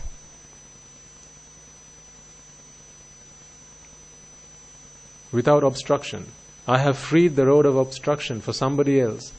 May I be able to travel the path to Nibbana, free of obstruction. And if someone spots an obstruction that's in my way, may they come along and help me remove that obstruction from my path. So you see, I'm doing something worldly. But in doing that, I'm hoping for something that is supramundane. So do things like that. You might offer a meal to somebody. Before your understanding of the Dhamma, you just gave it because people are hungry, right? Poor people. It's sad that there's poverty in this world, so we must give as much as we can so everyone can be happy. But now it's a different purpose. You're doing the same thing, but different perspective, different purpose. Now you're giving in the hope that as I'm feeding someone and helping them with their hunger, may this meritorious deed help me with my Nibbana. So the way it's going to come and help you is that maybe there's a time when you're listening to the Dhamma and you're starting to feel a bit hungry. Normally that is how you might feel. But as a result of the merit that you did, that hunger is not going to come to you at that moment in time. So you can focus on the meditation, you can focus on the sermon without the hunger distracting you. Because if you're hungry, there's no point in actually talking about the Dhamma. You've plenty of occasions where someone came along to listen to the Buddha's teaching. The Buddha said, no, first go, have a square meal, come back and then we'll talk. Because when there's physical pain, it's difficult to contemplate on the Dhamma. And this is why Guru Swami Maharaj says, if you are young, if you are still energetic, if you have youth on your side, then come. Don't wait until you are old and frail and difficult to look after yourself. You can't keep yourself up. You can't sit up straight. You become bedridden, right? Because when those things start to happen, when your high blood pressure always keeps bothering you, right? When you're hard of hearing, when these ailments, these physical disabilities start coming your way, as it will for all of us, when they start coming your way, when you start getting backaches, right, then your mind is always going to shift your attention from what is being said, your contemplation of the meditation, to the physical pain that you're experiencing. And that's going to break your attention. And when it's going to constantly keep breaking your attention, you can't contemplate on what you need to. So help other people as much as you can. But do it so that it helps you to attain Nibbana. Do it with that purpose. And don't think that's being selfish. Why? Help yourself so you can help other people. That's not being selfish. Think about it in this way. Let's say you're at home and you live with, well, of course, the rest of your family. Let's say you live with your husband and your children. Okay? Your husband makes it a habit to bring you your bed tea every day. Does he? It happens in some homes, in that fantasy world. No, I'm just kidding. I know there are some good husbands who are like that. So now, this husband brings his bed tea to the wife, and if she's a prutakjana, of course, it earns him merit, because he's giving this to another human being. What if the wife's become a sotapanna? Now who is he bringing the bed tea to? He's now offering this tea. It's the same object, it's the same thing. No different. Same time of the day, same tea, same milk, same sugar, right? No difference. But he's now offering this to someone who's a sotapanna. The merit that this person earns increases by many hundredfold just in the course of this person having gone from being a prutakjana to a sotapanna. I repeat, help yourself to help other people. How much merit is that person earning now? He doesn't even know it. So what? Next day this person becomes a sakrudagami, becomes an anagami. He's still at home, she's still at home, still living a worldly, homely life. The husband still brings the tea. How much merit do you think he's earning? Help yourself to help other people. Look after you for the other person. not about looking after the other person. Look after you to look after the other person, on behalf of the other person. Right? This is how the Buddha did it. He first fixed himself. Then he went on to fix others. So you can only help another person to the extent to which you have helped yourself. Therefore, if you want to help everyone in this world become better people, first you become a better person. If you want to help others become Sotapannas, what must you do first? You have to become a Sotapanna. Yes, sir. You have to think about giving. If you have the... How do you mean, sir?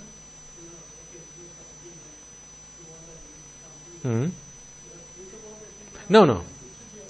It comes automatically. When you have created the Samanantara, the Anantara comes and drops at the right moment.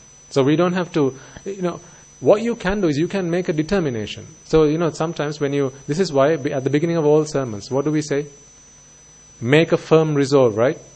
Through the course of this sermon, if there are any gaps in your understanding, may through the course of this sermon you be able to fulfill those gaps. We make that determination at the start of every sermon. So when you make that resolve, if there is any chance that you can influence your karmic energy to help bring whatever forces that might be out there, all the merits that you have ever done in samsara, because this is when you need it, not when you are crossing the street. This is when you need merit. This is when you need to focus all the merits that you ever done in samsara to help you cross this bridge to attain the margapala. So actually, I'm thankful that you asked the question, because there was something I wanted to tell you and I forgot it through the course of the sermon. So thank you for reminding. I'll say it to you now. Before you start to meditate, from here on, before you start to listen to the sermons, whatever merit you have done throughout that day, do a transfer of merits before you start the sermon. In your mind, do it. So I'm not going to be sitting here and doing the transfer of merit, because it's going to look unconventional and people might start wondering what the hell's going on. So I'm not going to say it, but I want you to do it. Do a transfer of merits in your mind of all the merits that you have done through the course of the day or the week, or whatever merit you can think of. Or if you like, throughout samsara, all the merits that you have acquired throughout samsara, do a transfer of merits before you start the meditation session, before you start listening to the sermon.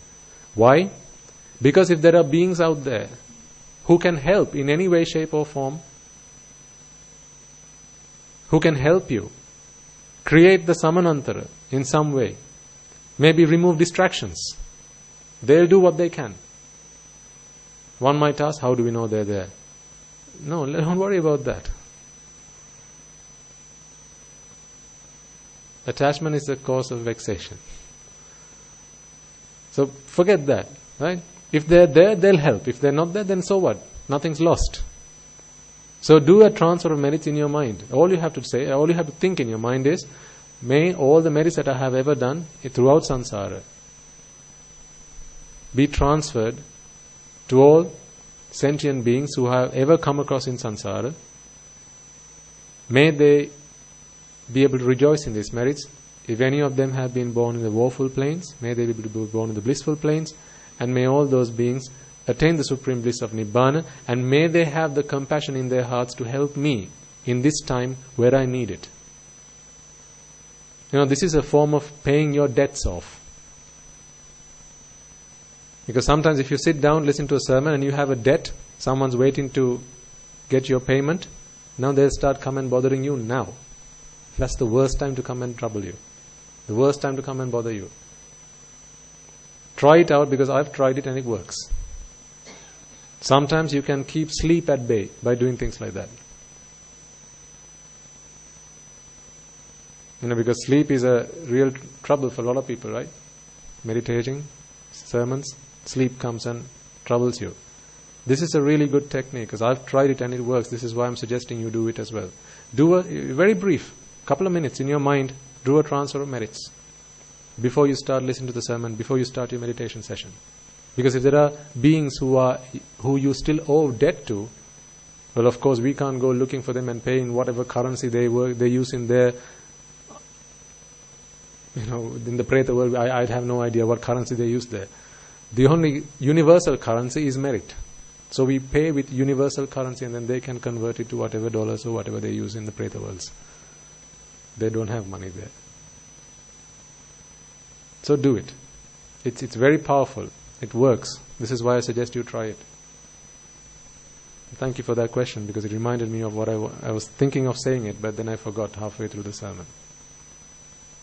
See, thanks to that gentleman, you all got to learn something that was really precious, something really important.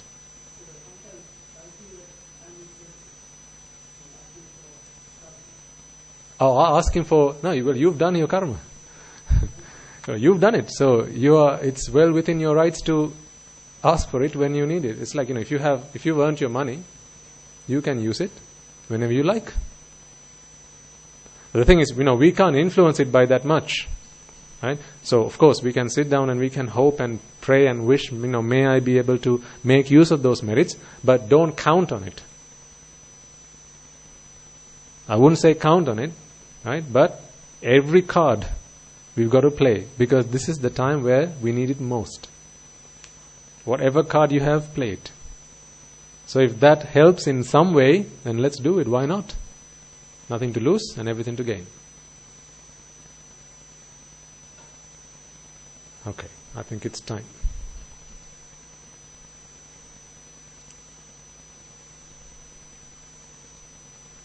So, think back to the things that we talked about through the course of the sermon.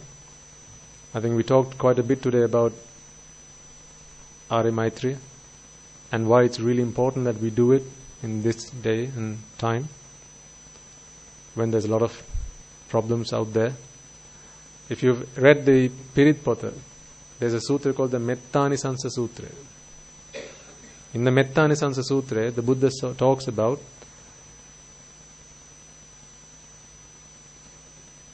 the anisansa, or the rewards of practicing Maitreya. And there he says, Manussanam piyo hoti, devata rakkanti. So who are we having trouble from now? Manussa. So if you want to become someone who other men find pleasant, who other men do not despise, do not dislike, but they find pleasant, they find someone that they want to spare their life at the very least, then Arya Maitreya can be a real power there as well. And Devata Rakkanti. Gods will protect you. Like they protect a child. Like a mother protects their child, the gods will protect you if you practice the Arya Maitreya. So you see, this is not just for you, but everyone else as well. Only you can practice. Only you can do the Arya Maitreya. Everyone out there needs your help at this moment in time. The whole country needs your help. This is a time to repay your debts to your nation. Because remember, we have all been fed, we've all been educated, right? We owe a lot to our country. And this is where we grew up, right? Fellow men and women who helped us come where and grow up to be who we are today. We owe a lot to our nation and to all those people who lost their lives in protecting and preserving our country for so long. So we owe them a lot. And on your path to Nibbana, you're going to have to pay those debts as well. Well, this is the time to pay those debts. You can pay off those debts, 1, by transferring merits, and 2, Arya Maitreya. Your country needs you right now. Do what you have to do. Okay. Is it Sinhala today? Thank you. Do you have a water, madam? Do you have water with you? Okay.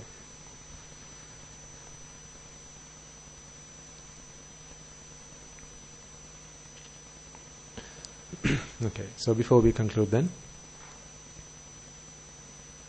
let us spread noble compassion to all sentient beings, thinking for a moment of all those men and women in our country whose hearts are today on fire with anger, hatred, resentment, suffering from loss, and through fear. Be they friend or foe, wherever they may be, whatever race, whatever religion they might believe in, man or woman, adult or child, wherever they are, whoever they may be, may they all be able to be pacified. May those fires that are burning in their hearts be placated with the loving kindness that we are all about to expound. Mamada siyalu loka siyalu satvayo sansara dahayen midetva sansara rogayen midetva sansara bhayen midetva sansara ginnen midetva Nibbana parama sukhayen sukhitatar vetva Nibbana parama sukhayen sukhitatar vetva Nibbana parama sukhayen sukhitatar vetva Mamada siyalu loka siyalu satvayo raga bandhanayen midetva dvesha bandhanayen midetva moha bandhanayen midetva mara bandhanayen midetva Nibbana parama sukhayen sukhitatar vetva Nibbana parama sukhayen sukhitatar vetva Nibbana parama sukhayen sukhitatar vetva Mamada siyalu loka siyalu satvayo jati ginnen midetva jara ginnen midetva vyadhi ginnen midetva marana ginnen midetva Nibbana parama sukhayen sukhitatar vetva Nibbana parama sukhayen sukhitatar vetva Nibbana parama sukhayen sukhitatar vetva Mamada siyalu loka siyalu satvayo shoka ginnen midetva paridevayen midetva dukkha ginnen midetva domanassayen midetva upayasayen midetva yam pitchang labati tampi dukkhayen midetva sankhitena panchopadana khandayen midetva Nibbana parama sukhayen sukhitatar vetva Nibbana parama sukhayen sukhita taravetva. Nibbana parama sukhayen sukhita taravetva. Kamaloka anatai ein midetva. Rupaloka anatai ein midetva. Arupaloka anatai ein midetva. Siyalu loka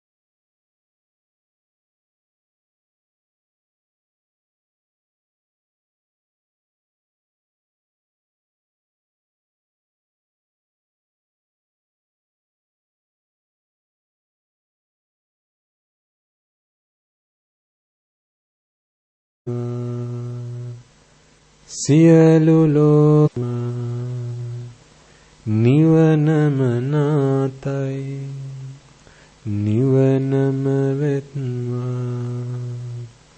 Nivanamanatai nivanamavetva.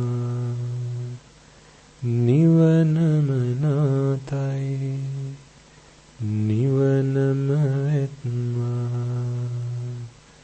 Nivanamanatai nivanamavetva.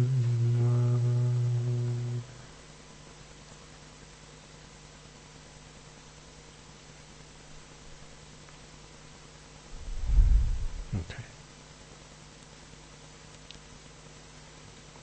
Just a thought that came to mind. I don't know why and where it came from, but it just did. Maybe someone needs it. If you have a Buddha statue at home, most of you will, some may not. If you have one at home and you are not in the practice of doing this, then I suggest you do it.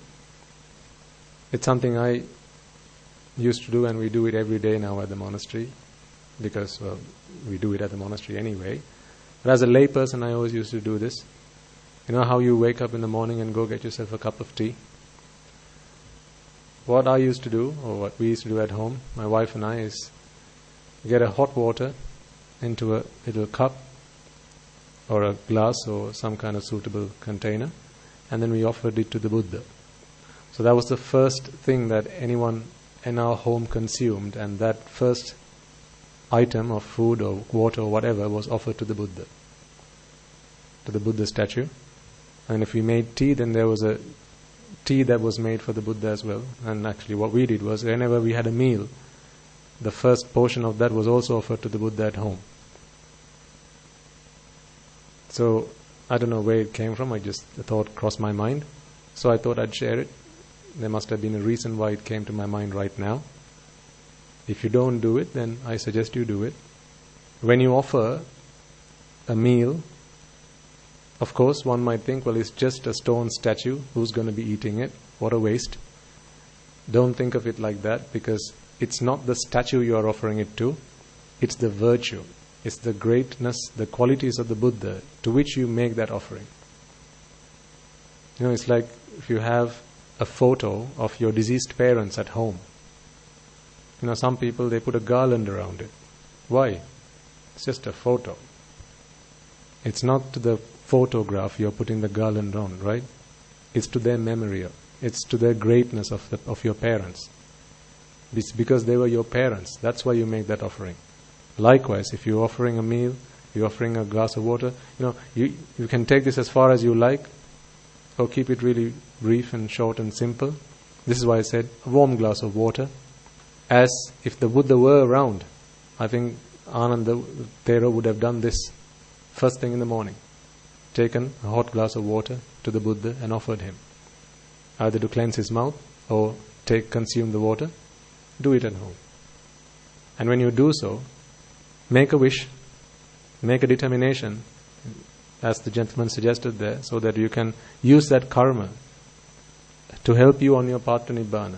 You are offering water whose characteristic is to cleanse. This is what we use water most of the time, to clean things, because the water is pure. So likewise, may through the course of doing this meritorious deed, my mind be cleansed of all defilements. May I receive the gift of Dhamma to cleanse my mind of all defilements. Make that determination and make that offering. It's so powerful. I think a lot of sometimes I do think about it sometimes. The reason that perhaps I was able to come and ordain at the monastery at the same time as Guru Swami Nuhanse was perhaps because a lot of these meritorious things I started to do at home. Every time we offered a meal, I had a meal at home, the first portion, the best portion was offered to the Buddha.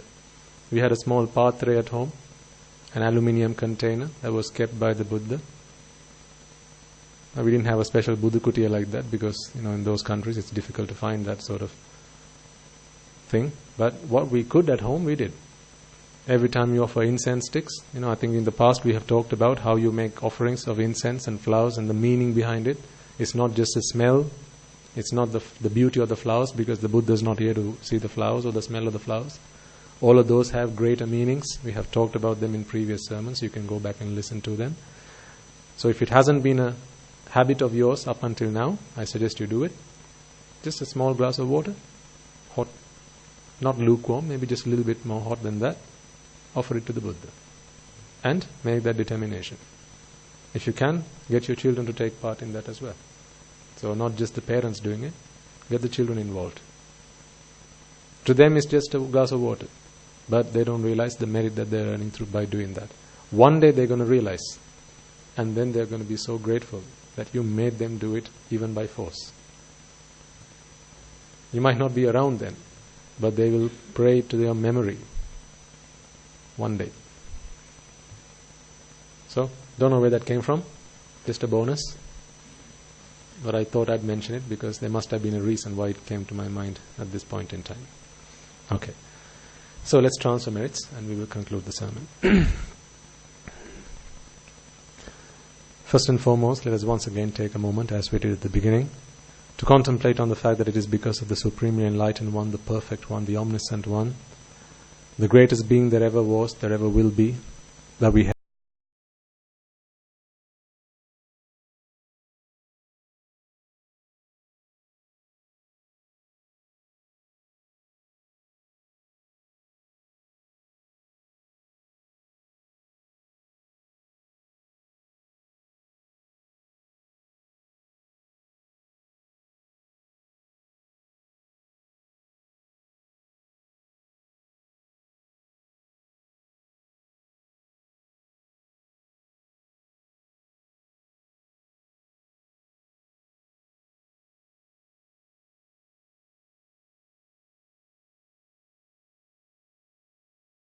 as well as not for a moment forgetting that although you have come along here to listen to the Dhamma, do not forget the monks and nuns who are resident in your local temples and local nunneries, who have always been by your side through thick and thin, come rain or shine, who have been there to give your children the Dhampasal education and been by your side in time of loss, in time of celebration, and so on and so forth.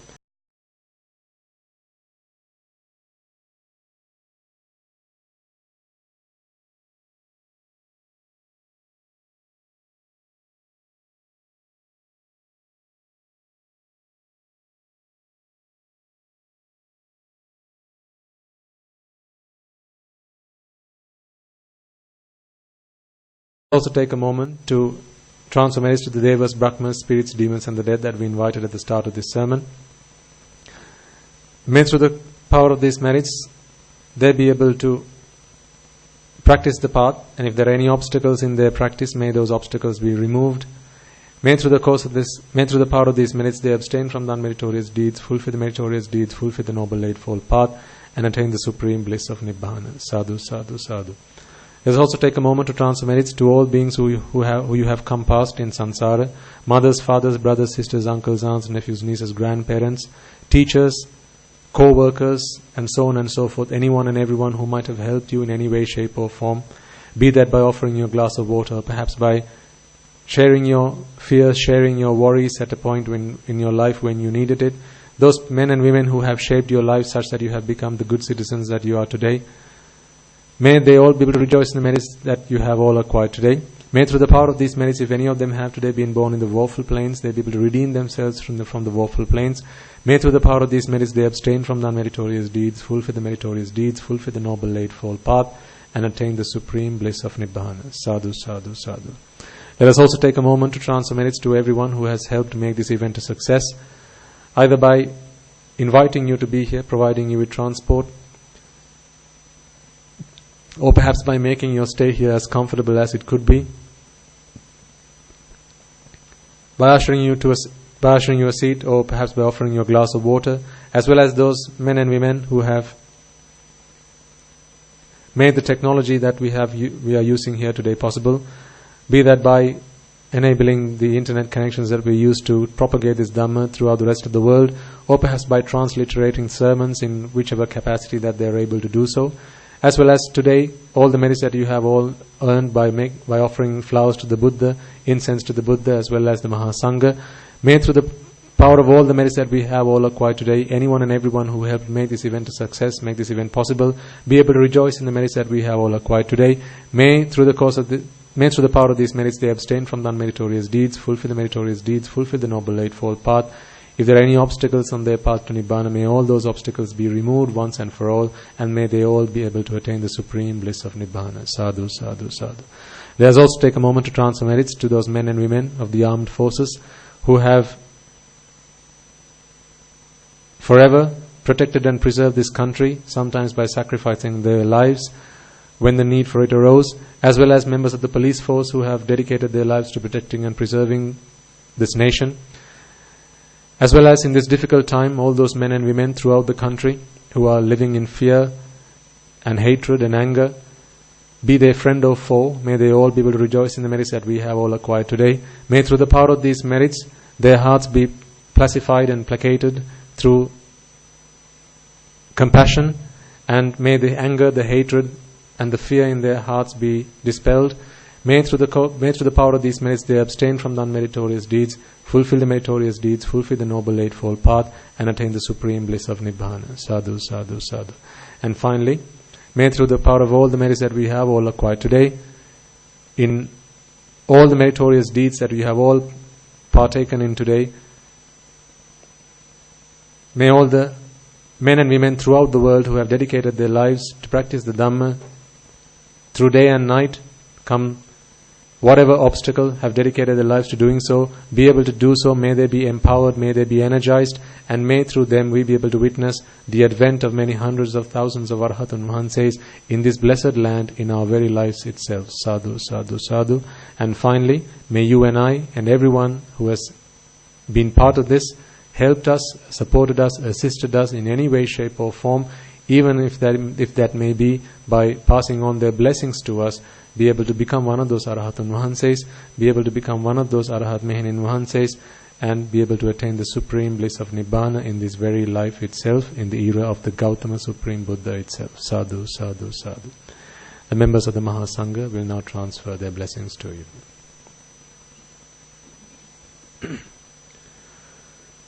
Raga ginnen nidetva, Dvesha ginnen nidetva, Moha ginnen nidetva, Nibbana parama sukhayen sukhita taravetva,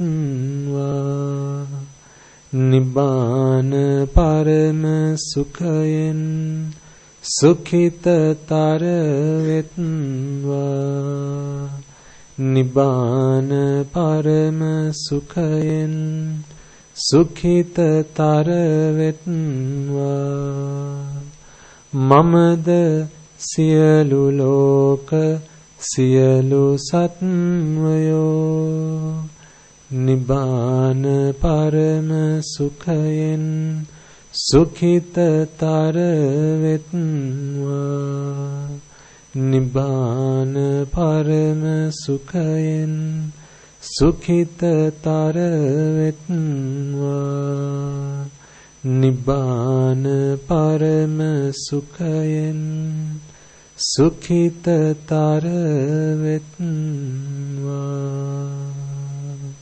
තුනුරුවන්ගේ සුවිසි අනන්ත මහා ගුණ බැලෙන් සීල ලෝක සියලු සත්වයෝම නිබ්බාන පරම සුඛයෙන් සුඛිතතර වෙත්වා.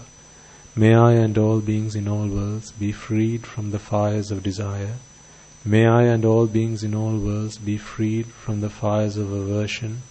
May I and all beings in all worlds be freed from the fires of delusion. May I and all beings in all worlds attain the supreme bliss of Nibbana. May the noble triple gem be with you all forever. Sadhu, sadhu, sadhu.